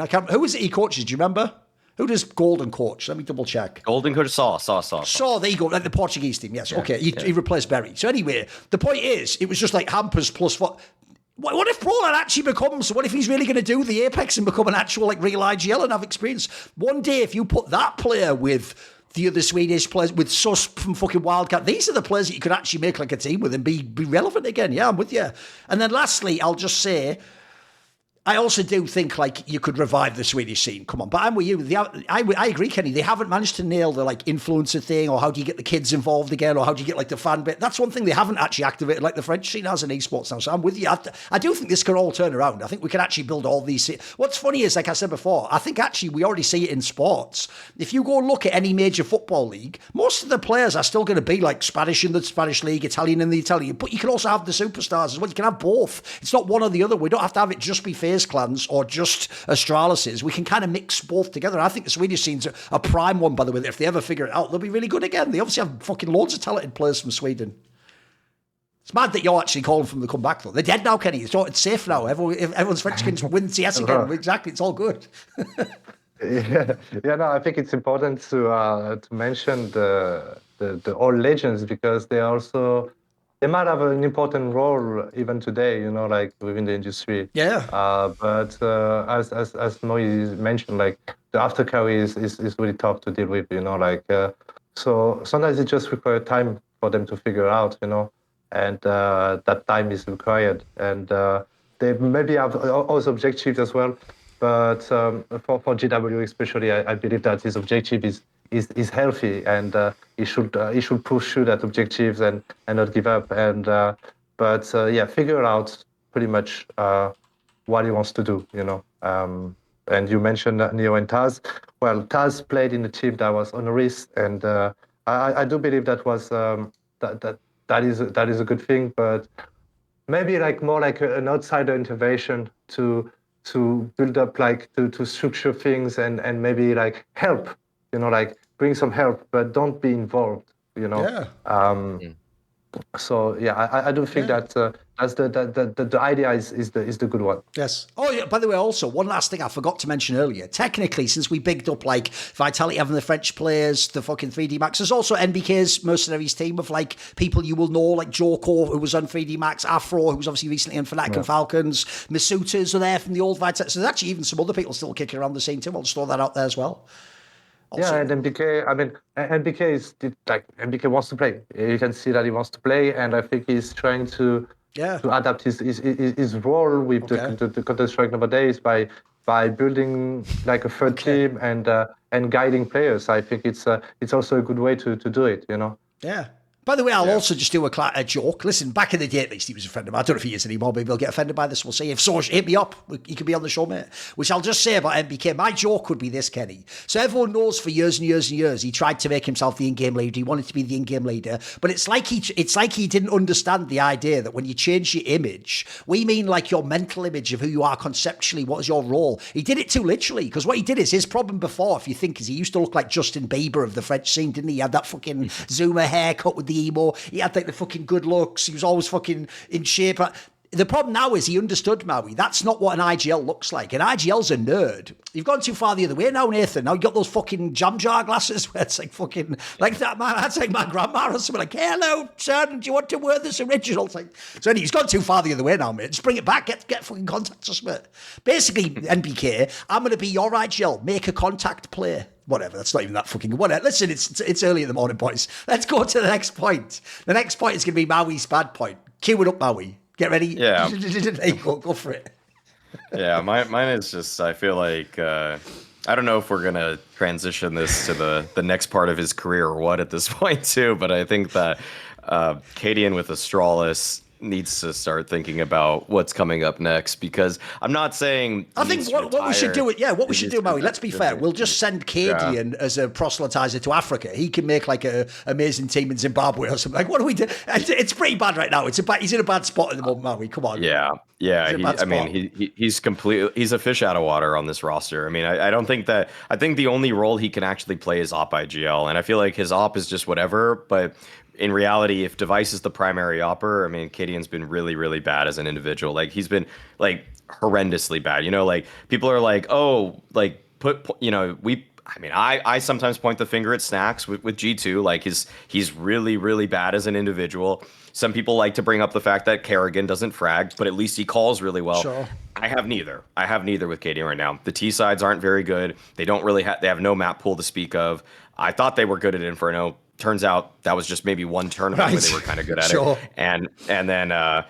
And then even watching them on other ones here, like they picked Train against FaZe and they got absolutely blown out. Like their T side was just really bad. Watching that one and just kind of seeing them try to burst into bomb sites and stuff, it wasn't great. But either way, like the overall point here is that Astralis aren't in a good position, and I actually might have to boil this one down to cadiaN.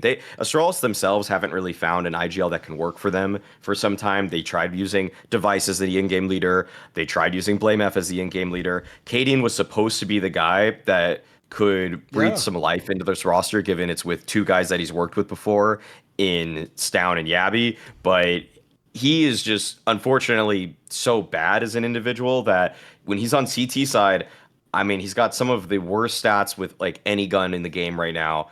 and he's just got some of the worst overall stats of any singular player.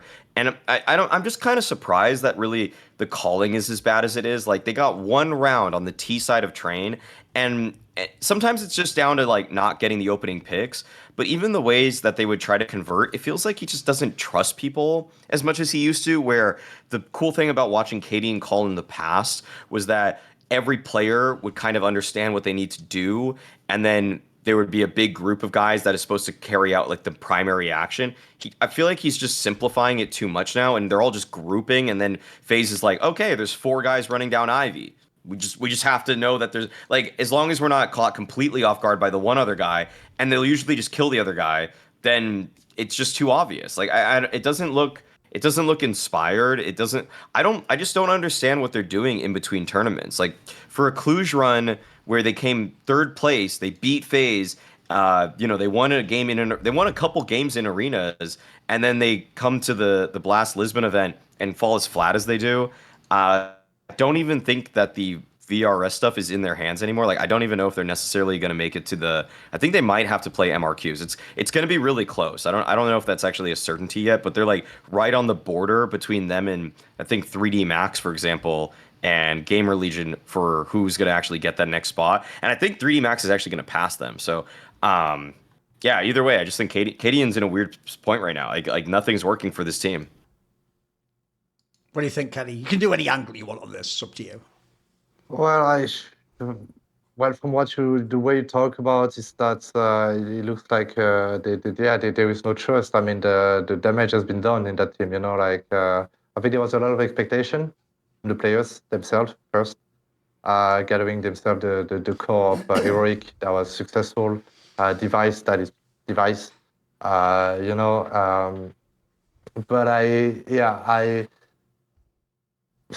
it's really hard because as much as I believe that cadiaN doesn't fit in the team, and that I agree with the fact that he should be having the upper role, and he's the one that sacrificed a lot in order to make it happen. I think Liquid really hurted him as well, and I do think that he's not the only issue in Astralis. I think it's wider than that. I think it's wider than just cadiaN himself. Sure. I think this team is, there is a little hope from the community, from the people watching this team. But I think where there is the least hope is in that team itself, and I think it might be really visible in the performances. Yes.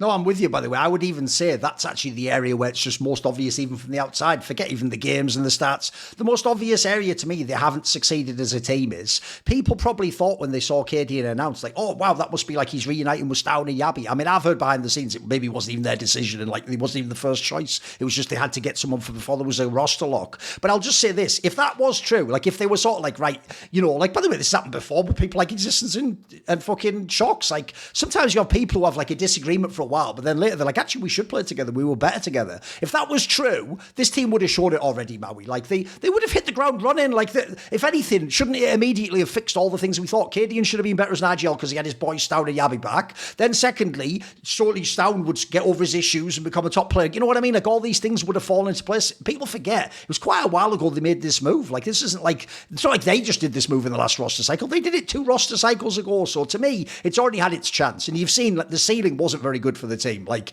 the joke is their best result ever really is like a sort of who gives a fuck 3rd place at like not a very stacked Cluj event. So, and by the way, that was the Cluj event where people were even questioning teams that came 1st and 2nd. So coming 3rd. No one really you don't get like that bronze medal's not worth much in that scenario, boys. So I think that's the problem is you just haven't seen the results. And I'll also say, I agree with you, by the way, Ken. It's not only him. Like, by the way, Stown still has problems in the playoffs. Device literally couldn't even play at the major because he has his injury things. Like, there's other factors behind the scenes, but I'll just throw this out there.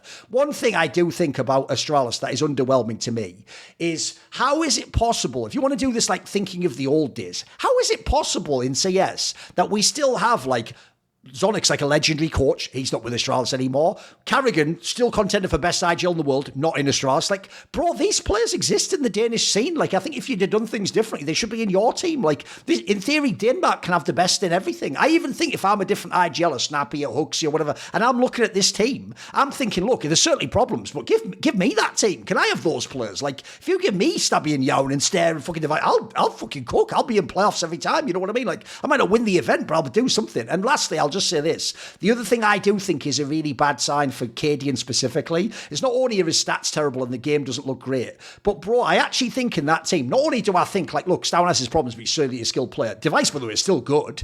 The biggest bomber for me is that Stare guy is going to get completely overlooked. Like, he has done fucking work this last year, mate. Like, if you want to talk about that thing about the old Apex, a soldier, this guy's a fucking soldier, mate. He looks like he just does whatever role you tell him to. And by the way, he is good. Like, he looks like he clearly has to take up the slack, but he's actually doing a good job. So the saddest thing is, I feel like, I agree, they've got a bunch of problems, but they're still like, I think if you had the right IGL, this could be turned around. I think you could still fix this core and like actually be like a relevant playoff team. So I think it's a bomber. Also, I'll just say this now because I'm going to do some content on this soon. It's going to sound like I'm hating on cadiaN because I have heard some stories, and also he's just fucking shit at the game right now. But he's actually one of those people historically. I do like his career narrative. I pull for him. I actually thought in Heroic it was kind of cool that they were like a nobody team, and then he made them into one of the best in the world. And by the way, he actually for real took them past Astralis. They were like contending for majors while Astralis was just watching at fucking home or in the stands or whatever. By the way, they weren't even making majors, remember? So the sad thing is, part of me wishes we could go back to that narrative. He can find another team that works for him. Because lastly, I'll say that as well. This is where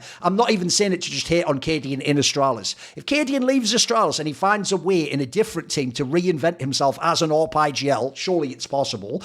In the same way as he did it in CSGO, and I didn't think it would work there. Him and Jim, I was always like, mad props that you can fucking win tournaments as an AWP IGL. That sounds insane. If he can do that, I think that would also be better for cadiaN. It might not be better for his pocketbook. I'm sure he gets more in Astralis. But I also feel like he as a player, by the way, would get all his jazz, his fucking energy back and his fucking charisma if he had like the team that trusted him, it worked for him, he's getting his roll off, etc. I agree with you, Kenny. I actually think the problem people are missing in Astralis is, I think he's still like processing and dealing with the effects of what happened in Team Liquid, mate, where he probably thought that was his dream job with all these great players. I'm sure, by the way, I'll bet when he joined that team, he thought he was going to win everything. He thought, right, this is going to be better than Heroic. And obviously it was way worse. So that takes time to sort of decompress and figure out what the fuck was going on. Was I wrong? Like in this case, obviously he gave up the AWP. Was it the AWPing that was the problem? So I feel like there's so many ways everyone could turn this around in this equation. It's not that people are like unequivocally shit and can never get better. It can improve, boys. It can improve. Right, let's go on. The last point on the bad section, this is going to be a fairly quick one, is if you see it this Blast Open, if you go look, if people don't know, the groups for this tournament were actually announced before even Pro League, the event we just did, which was like weeks and weeks in the past. So one of the reasons why I bring up my bad point is the seeding of Group A. This is the group that we've basically just almost finished in Blast right now. I very specifically am bringing this up because, one, I notice in the rest of the scene, they are now switching Maui. In fact, it's even implied, I think, by what Valve just said, that now people are making it like you invite people with the VRS, but you don't seed them with the VRS, because the problem is, when you invite them, it has to obviously be months ago, and so the VRS won't reflect how good people are now, because if you look at Group A here, this isn't even to Flame Blast, this is just the old way of doing things with the seeding. The problem Group A has here is this group, at the time they decided it, wasn't as crazy as it is now. The problem you have is, if you look at this group when they decided it, you'd go, right, yeah, you've got, okay, true, you've got Spirit and Vitality, the best teams in the world. By the way, guys, a few weeks ago, the debate was, is NAVI one of the top 2 or 3 teams in the world? That's no longer a problem. The problem now is, it's just Spirit and Vitality. They're in the same group where you can only have 3 teams come out of the group. Then you add in there, if you go back 2 months, it's fine to have Mouse here. Now they might be like the 3rd best teams. You've got them in there as well. Well, already that means anyone, by the way, who isn't those 3 teams can now get knocked out of the group stage. So it'll look shit on your Liquipedia. But you will play the 3 best teams. And by the way, the other teams are like FaZe Clan. A lot of people hope they will be a dark horse and be one of the best teams. Even fucking Falcons fixed itself because of Cluj. And people actually think they're dangerous now. So you look across the roster here. The problem is you've just gotten really unlucky with essentially a bunch of teams that were trending up all got put put in one group. And so the reason I bring this up as bad is, one, I think it's just bad for anyone that's not those teams, because people will look in history and they won't remember that the group was like this. They'll just think, what, you came like 12th at a tournament, you must be shit. Whereas, as I'm saying here, you could actually be like the fourth best team and fucking lose here. Like, I feel actually really bad if you're a VP or a Falcons. Like, you have to almost be like twice as good as normal to get out the group. But then also, I do feel like we've also moved past this. I feel like tournaments now are going to fix this and just do the seeding how it should be done. Like, you either do it like 2 weeks before, or I even heard that they're moving in some tournaments to going back to the old ESL thing. You have the teams rank each other, and then you do the aggregate score, and then you do that as a rough seeding. So I just think if you look at it, this is why I picked it for my bad. I just think the seeding is just bad for this particular tournament. Thoughts, Kenny? What do you think? Thoughts about the seeding of the tournaments nowadays? Well, obviously, with the team you just mentioned, that seems quite unfair indeed. I don't know how many teams are going through. How many teams are going through? Three teams. Three from each group, yeah. Yeah, well, three, and that in that group there is Vitality, Spirit, FaZe, Maus. Yep. Yeah, that's yeah. It's pretty hard, right? Yeah, so they invite the team, and the seeding is made out of the time they make the invitation. As far as I know, it's roughly around that time, yeah. I think it's because, like I say, I think before, Kenny, I think tournament organisers thought you were supposed to do that in the system. But as far as I know, inviting's one thing, but you can actually do your seeding differently. Like I said, I think ESL now even said they're going to switch to doing like a fucking, I can't remember if it was ESL or PGL. Someone have to remind me. I think the main issue here is the VAB regulations lately. That has been quite hard to understand and complex. Absolutely. I'm diving into it as well, and it's been changed also like a few weeks ago again. So I think that's a new system brought by Valve that has its flaws, and that will lead to more of these situations in the future. And they're gonna fix it step by step. But I think we might be having that kind of issues for a while until they find the right balance. Yeah. I think that like, not talking only about tier 1, like the tier 2 and tier 3 has been even harder to it's been even harder for the tier 2 and tier 3. So I do believe that the VRS system has been not even close to flawless so far. It's pretty new, and the tournament organizers are kind of like forced to follow the rules, obviously. So I don't even know if that's the issue here. Or true. I don't know either. It's the flaws of the VAB regulations. Thoughts, I think, well, the teams are this is one where, disclaimer, even though I am frequently employed by Blast, this is one where I feel like they kind of dropped the ball. They should have just taken the lead from the other TOs that are, I'll say, what is it? PGL gets away with it because they just do a Swiss system, so everybody can kind of play everybody, and it's sort of a self-seeding based off of. Sure, the initial matchups might be a little bit wonky, but like eventually it's just like 2-0 teams will play 2-0 teams, so like you're generally gonna get pretty good matches. But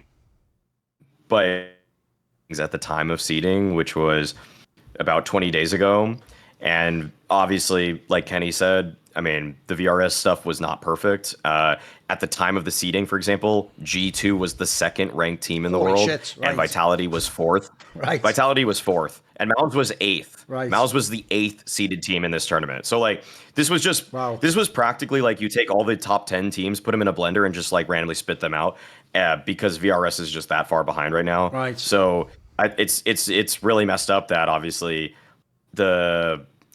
I would argue the 3 best teams in the world are in Group A. I would say Spirit, Maus, and Vitality are the 3 best teams. There's an argument to be made if Navi or the Mongols are there, but either way, it's 3 of the best 5, including 1 and 2, and then you have 2 teams that are like I would even say probably like Mongols and Navi are 4th and 5th for me.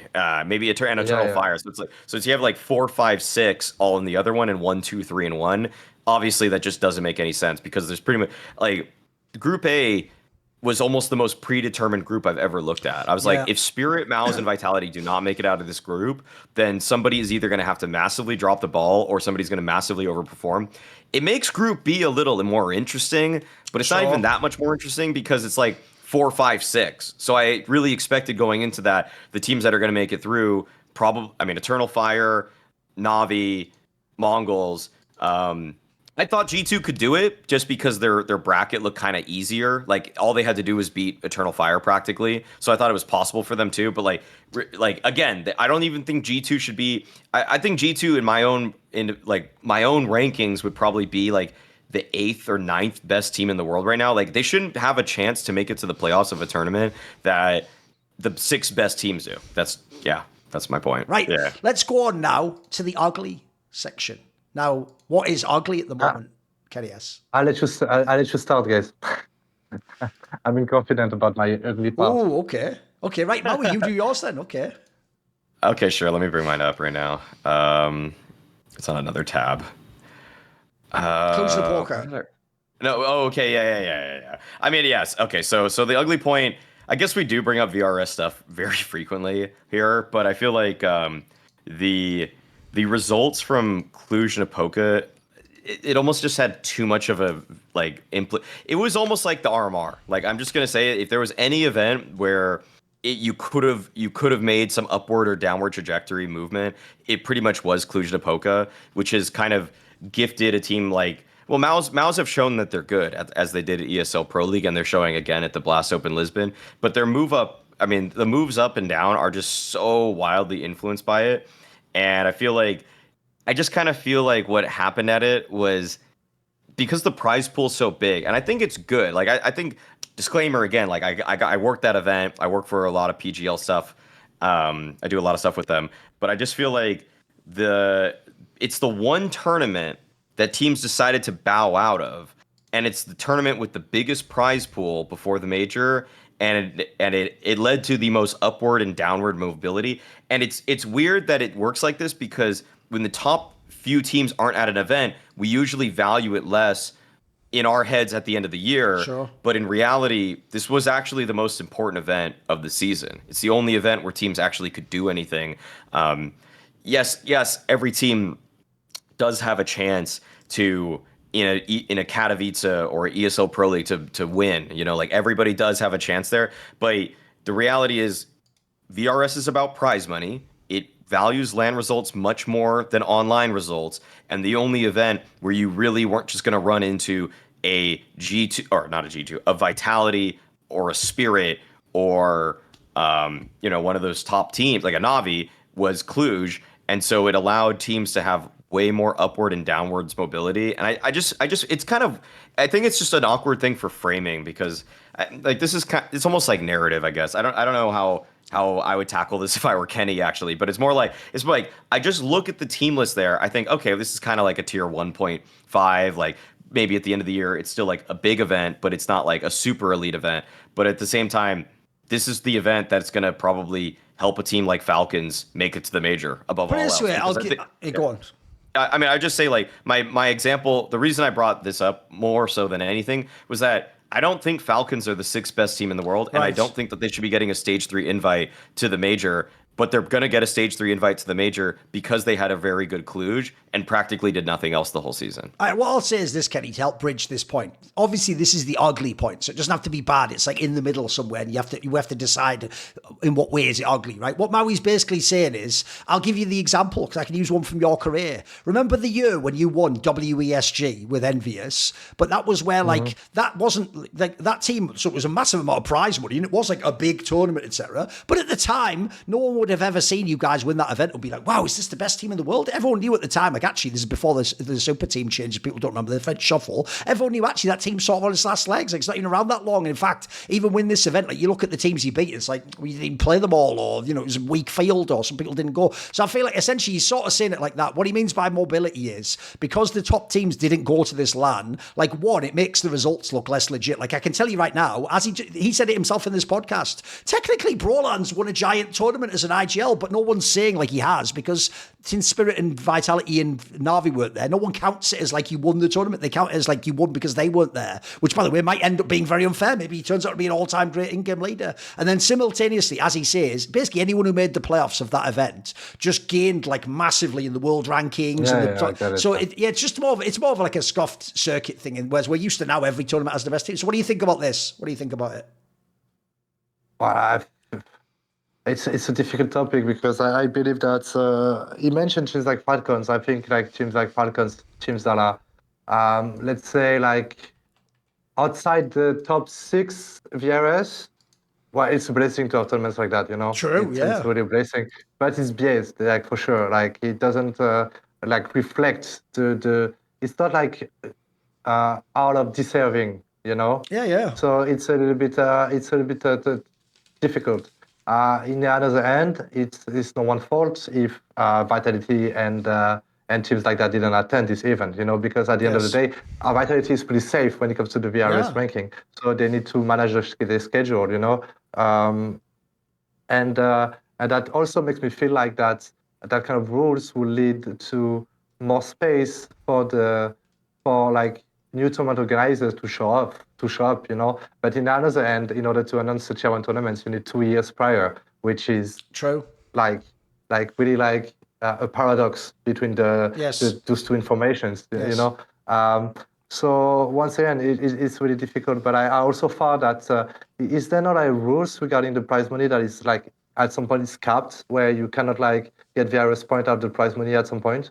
No, unfortunately, like the way it currently works, basically, is prize money actually has a lot to do with like how you get the points. It's actually why, by the way, that Imperial female team was getting the invites, because essentially they were like smurfing and never losing a game at the female tournament. And it's not that the female teams were high ranked, it's just that the tournament had a lot of prize money relative to like the smaller lands. So yeah, no, as far as I know, the issue at the moment also is, I think Valve, when they were thinking like outside of the specific tournament organizers, were just thinking, well, if someone puts like 1 million, then that must be the most important tournament. Like Maui just said, the problem is it just in practice wasn't the best tournament, right? Like if you think about how we used to do it, like I gave the WESG example before, Kenny, because before we used to sort of do it by eye test, almost like, there's not that many good teams there. No one cared that the WSG had like $1 million or something back in the day, mate. I remember it was like mega money, but we could all just like ignore it because we were just using our like expert eye test. The problem is Valve's just designed a system where, as far as I know, prize money is a massive part of how many points there are for the tournament. Yeah, well, it's forced to state that nowadays the prize money is high in almost every tournament, you know. So it's it's a difficult topic. Once again, I do believe that the first to put in cause is the virus system that is definitely not flawless, and it's really sad because at the end of the day you decide the fate of many teams out of one tournament. Like as much as I want Falcons to be at the major. And also other teams that might benefit that participation in that tournament. Well, there is many teams that are grinding all over the years and do decent results, and that would deserve to be at the major 100%. Sure. So I think the biggest issue here is that the VRS doesn't reward the team that deserve it the most, you know, and that is the biggest issue that they need to fix within the future. Yes. But in another end, it opens a little bit more like opportunities for tournament organizers, which is, I think, is a good thing. But yeah, like, you know, like it's like that issue is like an eternal issues. We had that issues with veto system, for example, not veto system, but format system in tournaments. You know, like you like that format, but people don't like that format. There is never like a perfect system, sure. Which is difficult to find. But right now, like the issue is not that it's not a perfect system; it's that it doesn't look like a fair system, you know. Yes. By the way, I will also say, even though I'm taking shots at WESG, I'm glad that WESG existed, because when Kenny won that and they got like 800k, you have to understand, guys, he's from the era where when you won the major, you got 100k to share amongst everyone. So you actually got like fucking some bullshit. You got like fucking... You got the modern money finally after all the early days where you have to. By the way, back in the day, you have to beat like, you know, Prime Olafmeister, fucking Device, and then they go, there you go, there's your 20k. Like, the fuck, like that's insane. That's the thing. Like, that's funny because like people think that the way we play CS was irrelevant back in the days, but the players were like the star players today, like Nico. Like Nico was still playing, like we're already playing, you know, like players like that were already playing. So I think like the individual setting was extremely high at this point. For sure. Of course, the game is different, but yeah, no. I mean, you must like a WSG because the only rules that WSG had was national teams. Yeah, it's just like World Champions back in the day. Yeah. So I actually think that it's I join you with the fact that like we're missing like national teams. Yeah, it was a cool angle. But once again, the schedule right now doesn't allow it. You know? Yes. And then also... go on. if you add up like such a big important tournament, like because like before anything, like representing your own country is like prestigious. For sure. The prestige that goes out of it, Yeah. So you want to make sure that this tournament is something that you want to win during the year, Right now in the schedule, if you want to put a tournament like that, you will have to put it during the player break, and I'm telling you that it's not possible. Yes. So yeah. To tie into all that both of you have said as well, the real problem here obviously is just like, yes, the prize money and the fact that as yours, here's the problem, Maui. I don't blame Valve entirely. Like, if you put down the basic rules, you want it to be that those rules apply to every tournament. So in theory, on paper, everything that BGL did qualifies them to be, like you say, one of the most important tournaments of the year so far. The problem is just the field didn't turn up and it wasn't that important. And now, by the way, I think the thing that really gives away the issue with the field is just what I just said earlier. Think about how it affected the narratives. Even though it did make people enter like the top 5 and the top 8 of like the Valve rankings or whatever, or the world rankings, it didn't make people give them the credit they normally would get. Like, if you, by the way, it's not even just Spirit and Vitality. You also didn't even have NAVI there either. Like, and at the time, no one really knew, is FaZe even a real number 4, number 5? So at the time, you had all these scuffed ones. So if you look, the joke is, in their own way, people have literally discredited all of the top 3 teams there. They took Mouse and they were like, well, we don't even really know yet if you'd played real CS because you just fragged. Then Falcons, everyone was like, the joke is Falcons could have won that event, remember, guys. They beat Mouse in the group stage. But everyone was like, I don't even think Falcons is good. And then Astralis, we just flamed the fuck out of and they came dead last place. Like, I feel like it's like so obvious that people don't count those as legit results. So it is a problem if that overly helps their rankings and gets them to the major, for example. With that said, though, I'll spin it the other way. If everyone's going to do that thing, Maui, where they bang on teams like Team Liquid and the big orgs for not attending this event, then you have to also say that's why it's smart of people like the Falcons and Astralis to go to this event. Like, they get to have their points, obviously. Yeah, that's good. No, the thing is, like, I think I just find it how to frame this. It's in the ugly I put it in the ugly category, not because I think PGL did anything bad the teams that attended did anything badly. I just think that the way that it shaped qualification. I mean, because everything else was so flat, like all of the top 30-ish teams, roughly, or 20, let's say 20, the top 20 teams are all attending every ESL event and every Blast event. There's a couple little exceptions, but because Cluj is the only event that like a handful of the top teams didn't attend, it was the one with the most mobility. Like, and that's what I find really weird is that in a weird way, the tournament with a lower amount of prestige, I think Pro League is the least prestigious in my eyes of this season. Maybe the Bounty actually, but like of those events, like Cluj is in the lower end of the prestige. I think, like, for example, I think the Blast Open Lisbon is more prestigious. I think the Katowice is obviously more prestigious. I think Astana might even be more prestigious because of the teams that are going to attend it. I just think that like the tournament that's like in the middle of prestige is actually the tournament that mattered the most. Like that's my whole point. Is like it matters the most for qualifying to the major for all the teams that went there. That's all. Okay, right. I'll move quickly to my ugly point, and then we'll do kennyS and wrap the show. So my ugly point is actually another one, Kenny, where I've sort of tailored a modern topic to you, because I feel like surely you could uniquely relate in a way a lot of people who guest on the show or viewers never could, which is in the same way as for the good point. I praised the fact that not only is Vitality like one of the best teams, it looks like, but crucially, if you're Ziwu, it isn't like you have to 1v9 anymore, mate. In fact, forget 1v9. If you even just play like 80% of your level, you have a chance to win the match every time, which wasn't the case always in his history.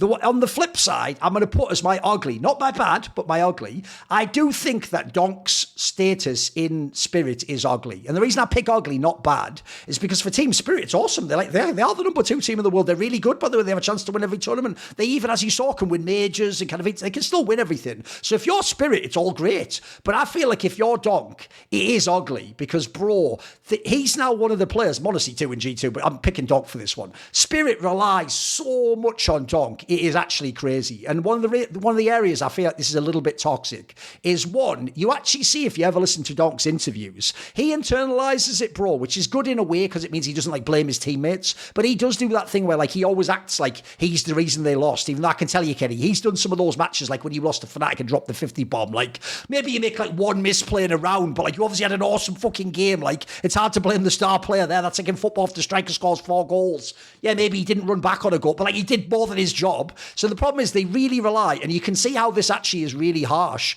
because, bro, people who are donk haters will make it sound like he's the reason they lost the game when he drops like a plus 30 or something. Like, I think the pressure is enormous on this guy. So I want to ask in your case, you were the young superstar once upon a time where you had the same pressure. Like, everyone expects you have to literally drop like a 30 bomb every game. What do you think of this aspect? Like a team mega relying on a player. What do you think? Okay, so considering I was kind of in that situation, I think the biggest danger here for Donk, like just Donk solely, is the misperception of what he lost, you know? And he might be carrying that all of his career, you know? Because it's easy to, okay, I am able to drop 30 kills every games. If I don't drop 30 kills, I'm gonna lose. And that fading my career all around his career, and that will stop his development. And that would be the biggest danger for Donk, is that for his entire career, he thinks like, okay, I'm the superstar. If I don't drop 30 kills, I'm going to lose. This is my fault. This is my bad. And so he's going to have that tunnel vision of like, okay, the game is entirely being played out of my performance. While in the performance of a player, you can involve like so many criteria, you know, like a good timing flash, a misplacement, a communication error, an overpicking. Like the thing is that he might like think that within the future that everything is related to his individual level, and I think that's the biggest danger for a player like Donk. And I think when you mention the toxicity of the situation, that's where the toxicity starts. You know, like you can see that Donk is a little bit more like tilted the last few weeks. Yeah. Obviously. I don't think he's tilted at his teammate, but he's maybe tilted at himself, you know. And I believe that he might be tilted at himself, looking at the loss on the wrong perspective and the wrong reasons, you know. And that's what I'm afraid of, because I believe Donk has the potential to. He has to develop himself, you know. He will have to develop himself. He will not be able to sustain such a high level without changing a little bit of the way he plays and he thinks. Like we mentioned, like ZywOo earlier, how the game style has like adapted and changed, like from 2019 to now. And I believe that every players are going through the same part, the same process, you know. But that's the dangerousity of being the unique ways of winning a game is you performing well. That's extremely dangerous for a superstar. It's extremely dangerous because of the way you see your own performance and how you analyze your own loss, you know? Yeah. Yeah, it's messed up because it's like people that want to detract from Donk's game love to say things like, "Oh, his game's not well-rounded." Literally, what other roundedness do you want for his game? Do you want him to start baiting his team so that he can start clutching? And what is he going to do? Bait Chopper and Magics? They're going to be in a 3v5 and now he has to win a 5v3. Like what? Like it just doesn't make sense. Like it's so people. I also think that this discussion is interesting because in American sports, the guy that wins MVP usually just ends up being the best player on the team with the best record. Yes. And if we want, but if we actually want to take that phrase at face value, most valuable player, I'm sorry, like Donk is way more valuable to Spirit than ZywOo is to Vitality. Yeah, like the current version, you could put Wonder, because the Vitality roster is currently so well rounded. Like I think I think you can make an argument in either way, and I'm open to it. Like for people in the future, like I'm not saying in the comments yell at me about ZywOo, but like I'm just saying like you can make an argument that ZywOo is the better overall player or that he is a better player like than Donk. It's fine. Like you can say that. But if you want to say like MVP, Donk is the MVP of every tournament him and Spirit go far at. Like that's just what it is. Like there's no reason if they, because I also think of it like this. Like if you replace ZywOo, like I've said this before and I still say it even though I think Torzi's gotten better. If you replaced ZywOo Torzi today, dude, Vitality are still winning almost they're winning a lot of stuff. They're not going to win. Maybe they're going to get into the grand finals of almost any tournament still because I think their 4-man core beyond that is still incredibly good. If you replace Donk with, I'm just thinking like who's an average entry fragger for another team. If you by the way, you don't even have to be that harsh, Maui. You gave like the example of Torzi for ZywOo. Even if you put the other great riflers, put Nico there, mate, put fucking Exertion, you might not win the tournament still. It's not guaranteed, right? You put Donk for Malbs. They're literally coming in like 10th place. I'm not. Yeah, No, I'm I think sorry. it's Like not I like unreasonable. Maltz a lot. Yeah. Yeah, they're not good. They're not making it to the playoffs of tournaments. So that's why he's the most valuable player right now. That's yeah, and I think I love Kenny's aspect of like, it's dangerous for players to play like this because you think the only way you can win a game is 30 kills Yes. because now for the rest of Donk's career, he will always think that. Like he's like if you're going through these battle hardened moments and getting tested, you're not thinking about how can I set up my team to throw better flashes or like how am I going to trade off of their contact. You're running in first. You're getting a double kill or you are losing the round. Like it's the most unfair way that anybody has ever had to play Counter-Strike to be a championship contender.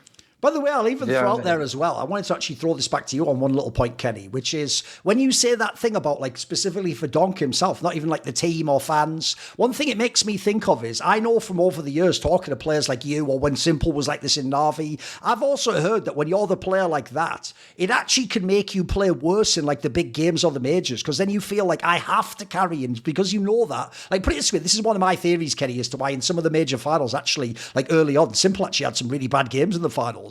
Because in his brain, he knew basically, I have to be the best player, which means you can't play normal CS. Now you have to think like, right, I have to take every aggressive peak. I have to like battle their star player all the time. Like, that's not how the other players are playing. Like, if you think about Olofmeister and Fnatic, he never had to think like, I have to drop 30 to win the game. He's like, I just have to do my job and then my team can play. Is that part of what you're talking about when you're saying like the pressure on Donk? Yeah, absolutely. I mean, there is a lot of star players that missed a major final before succeeding on the other one,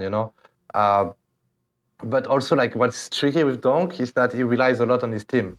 I mean, he can go somewhere and do a triple entry, but he's an entry fragger. And as an entry fragger, you cannot, first of all, go out of middle and ancient and kill 3 people every round, every games. You need the good flashes, you need the good timings, you need that's how you rely on your teammates, And like harder it is for Spirit to get confidence, and more of those like mistakes will happen, like a flash with the bad timing, so don't get flashed or don't goes out too early or doesn't matter, that will impact Donk performances as well, And Zaiwu is more well-rounded, but he's been on the scene for like 6-7 years now. Donk, we like starting his second professional year. Okay. So obviously Donk is not well-rounded. Yeah. Obviously Donk has a lot of flaws, It's obvious, like, but that's the thing. Like once again, is he going to be well-rounded if he doesn't have the right atmosphere and the right opinion about himself and the way he lost the game?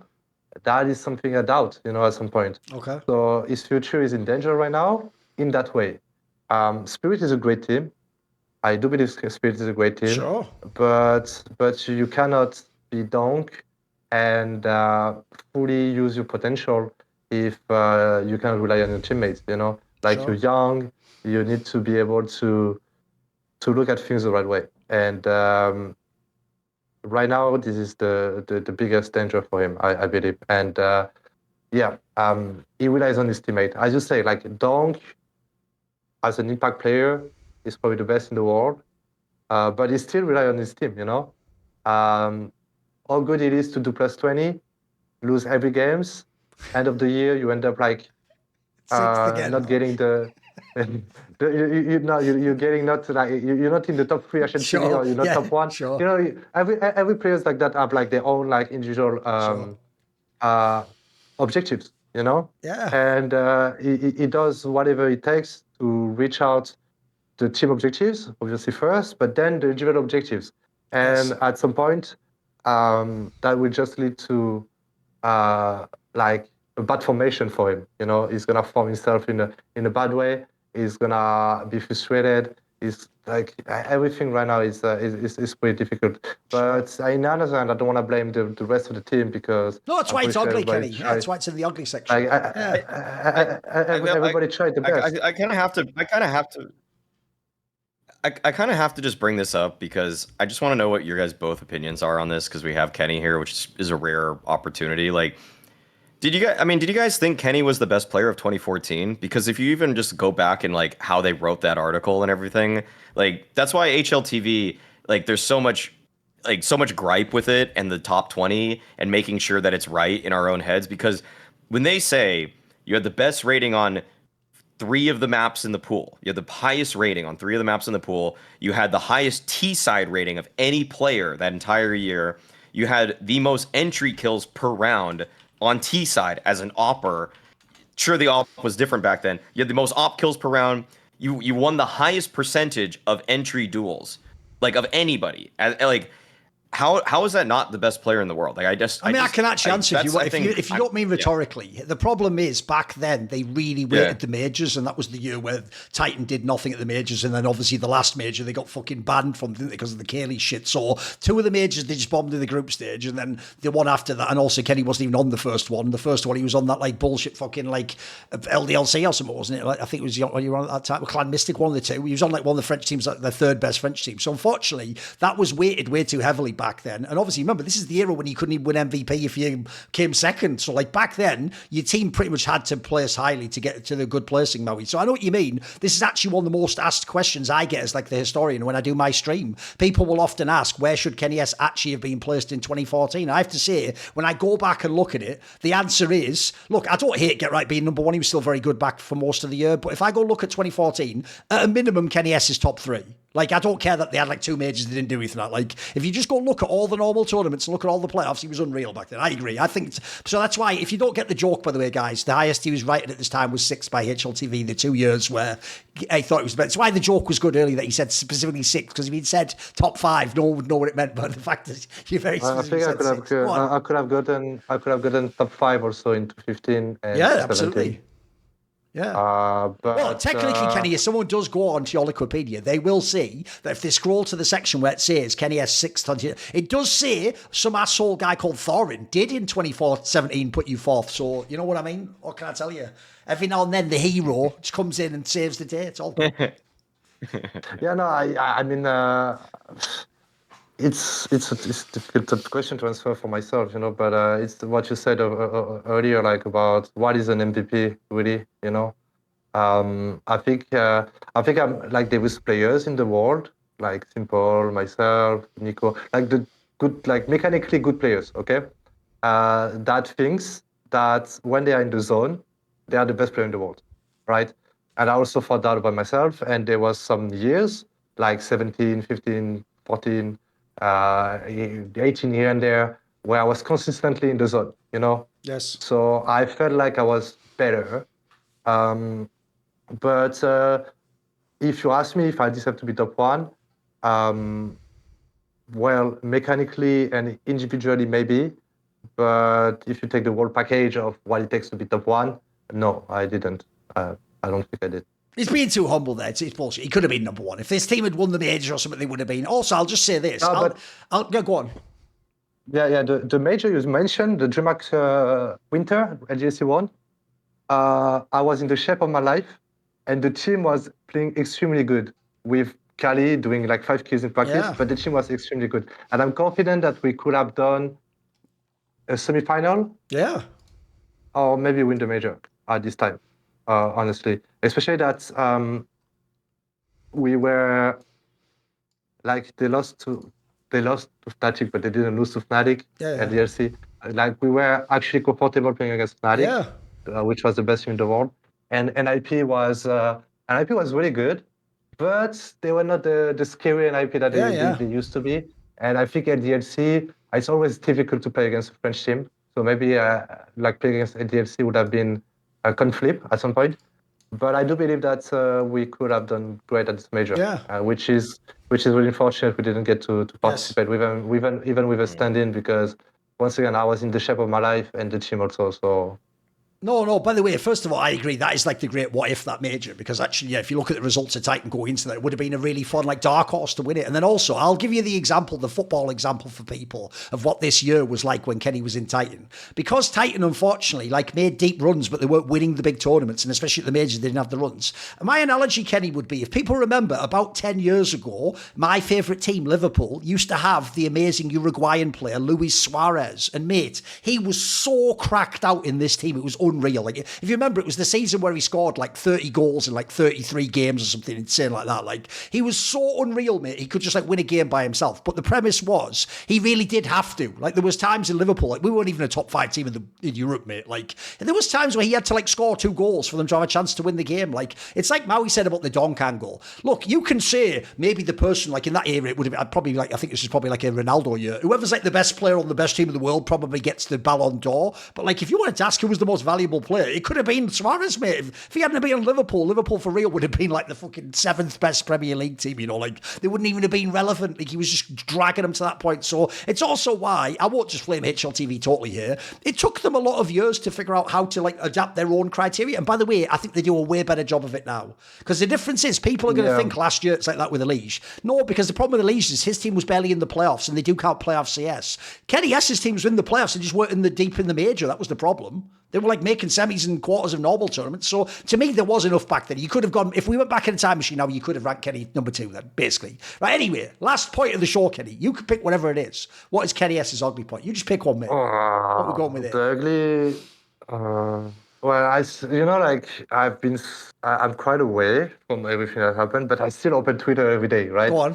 And I've seen Shroud being Shroud. And cultural impact is crazy. Shroud getting mentioned on 2025 by kennyS. Like, go for it. Hit me with it. Come on. Yeah, no, but the issue is that, okay, there was some point in my life where I fucking hated CS. And everybody asked me... Joke being he was the best player in the world at the time, but yeah, go on. I was shitting at CS. Like, I didn't like CS. Sure. You know, like I didn't like CS because I was tired of it, because it was my work, and you know, like, it was difficult. But CS gave me everything, you know, and I'm quite sad to see the state once again of the NA scene. You know, like being like one of the most important region in the world. Sure. For the industry itself. Yeah. I think the Blast Austin major would be a massive success.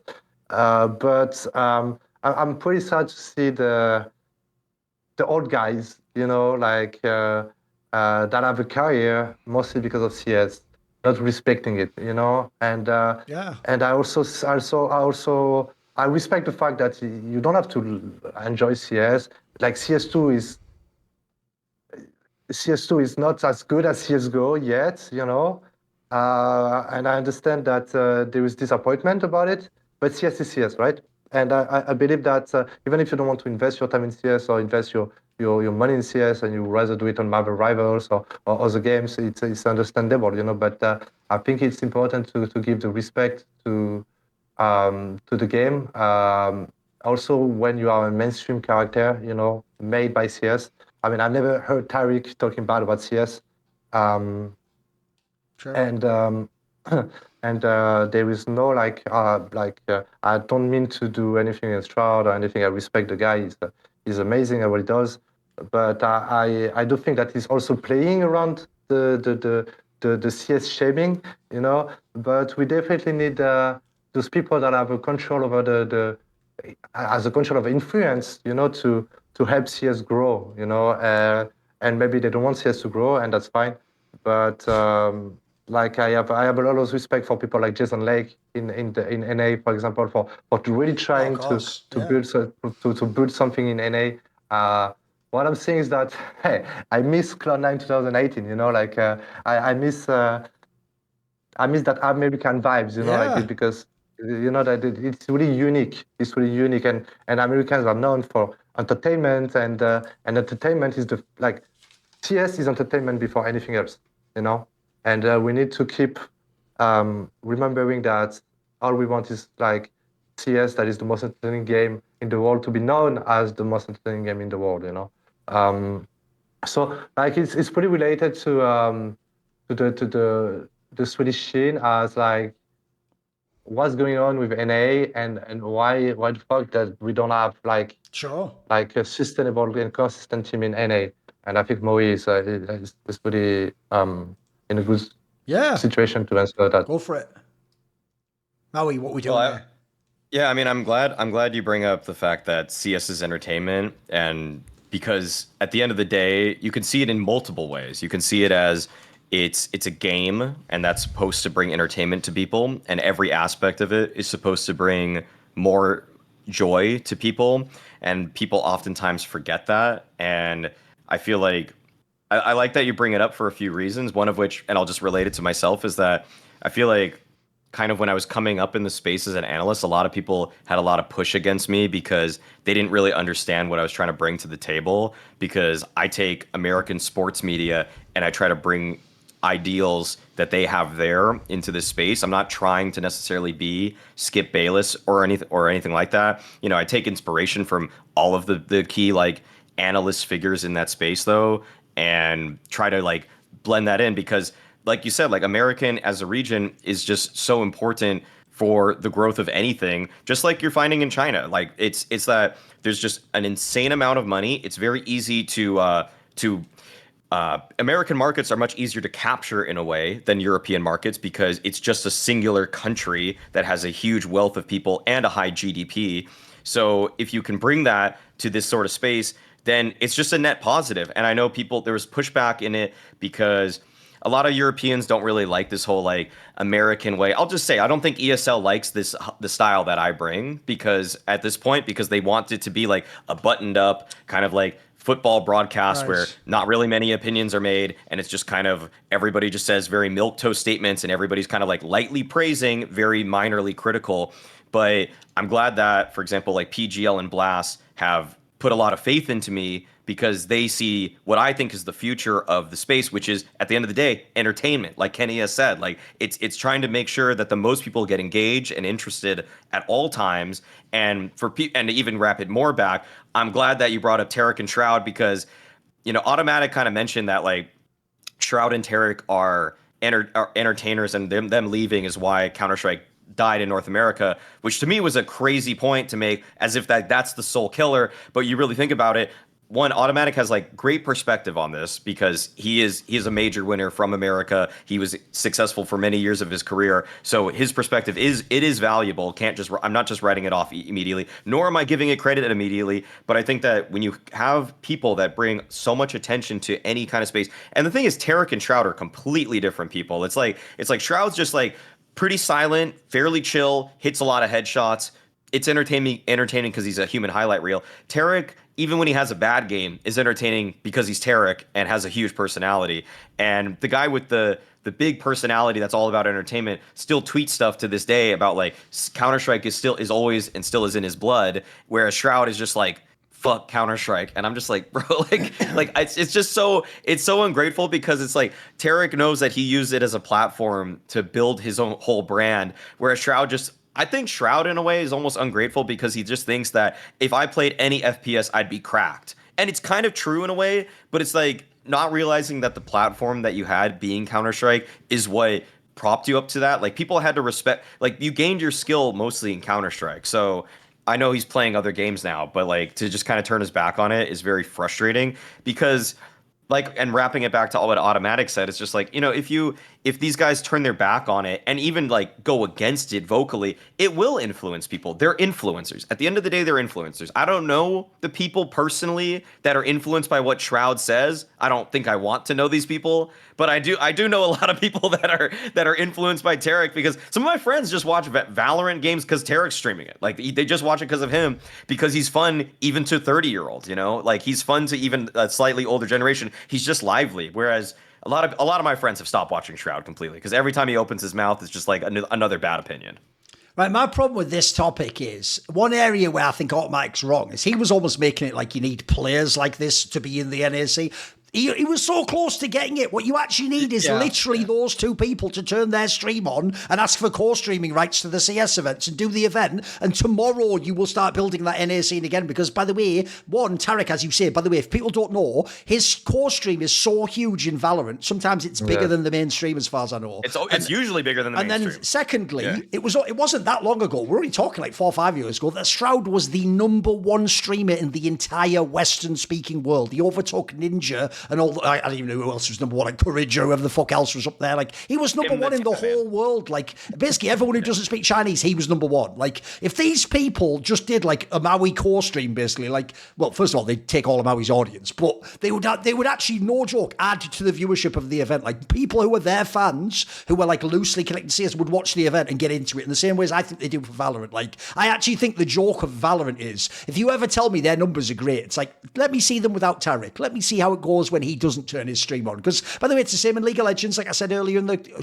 show. If those massive streamers turn their stream on, that guy Ibai, when he used to work in LEC, he was making the whole viewership like twice as big, mate. And then when he left to go and do boxing or whatever, the same teams were there, but the viewership just dropped off a cliff. So, one, those people could actually themselves directly help NACS. Like, I actually think, I agree with you, they don't have to leave Valorant or whatever other games. If you just throw us a board, like, basically, here's the obvious one. If you were Tarek, the dream for me would be just do the major. You know what I mean? Just show some of the major games people will watch. I think that'd be cool. And then I've got a few other ones on this one. First of all, the problem with Shroud, I'll give Shroud one piece of credit that I don't think anyone on this call has given him, which is, to be fair, I think part, Maui, of why he's like a bit bitter against CS is, first of all, I did it loads, but a lot of us flamed him on his way out of the game. Like, his problem was he went from being, first of all, I won't ever go too far the other way like some people do. I think if you go back to 2015, he actually was a very good player. He wasn't elite. That Freakazoid take that he was as good as Simple is obviously fucking dog shit, isn't it? Like, I'd even say that to Freak's face, but he gets it. But he was a good player. Like, he was once, in my opinion, the best NA player, like, or at least top two. It was him and Skadoodle were the best. And they were really good players. They could match up with the best teams in the world. The problem is, though, it wasn't for long. And then the last years when he was in Cloud9, he was sort of like not a very good player stats-wise, and also it looked to me like he just didn't, like his heart wasn't there in the game. So if you get mega flamed, I can tell you, there's something to me, but players as well, that makes people feel a bit bitter, or like, fuck CS. I mean, by the way, think of it this way, Maui. If you were getting mega flamed in CS as a pro, you retire and become the number one streamer in the whole world, you could turn around and go, you know what, fuck those guys talking shit on me. Like, I get that. You know, as a human, I can relate to that part. Go on, Kenny, what do you want to say?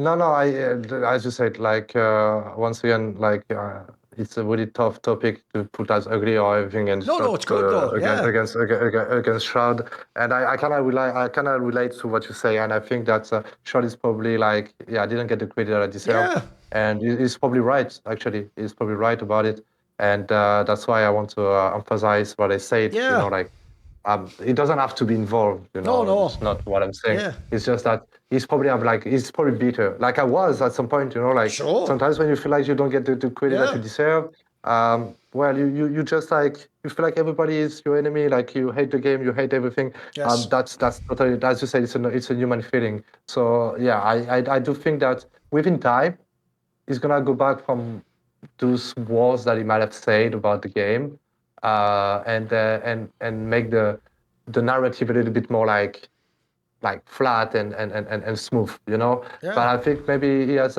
he's bitter, and he doesn't need CS. No, he doesn't. Yeah, it's true. We need him more than he does, and we are.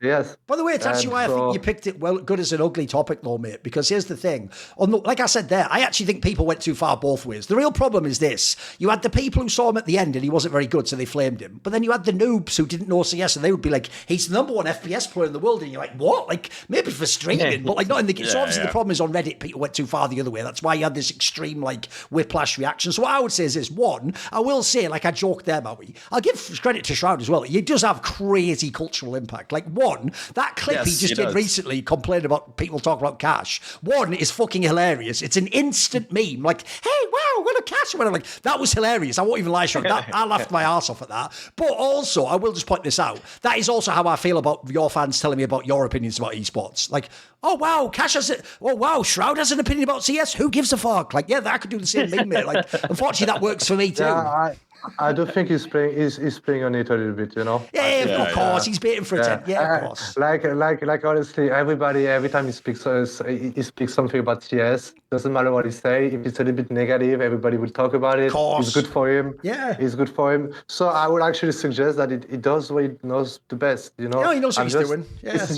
just like a small regrets to not have such a massive historical figure of our game to like praise our game. But as we mentioned, this is gonna take time. And I want to bounce back on something that Mauis said.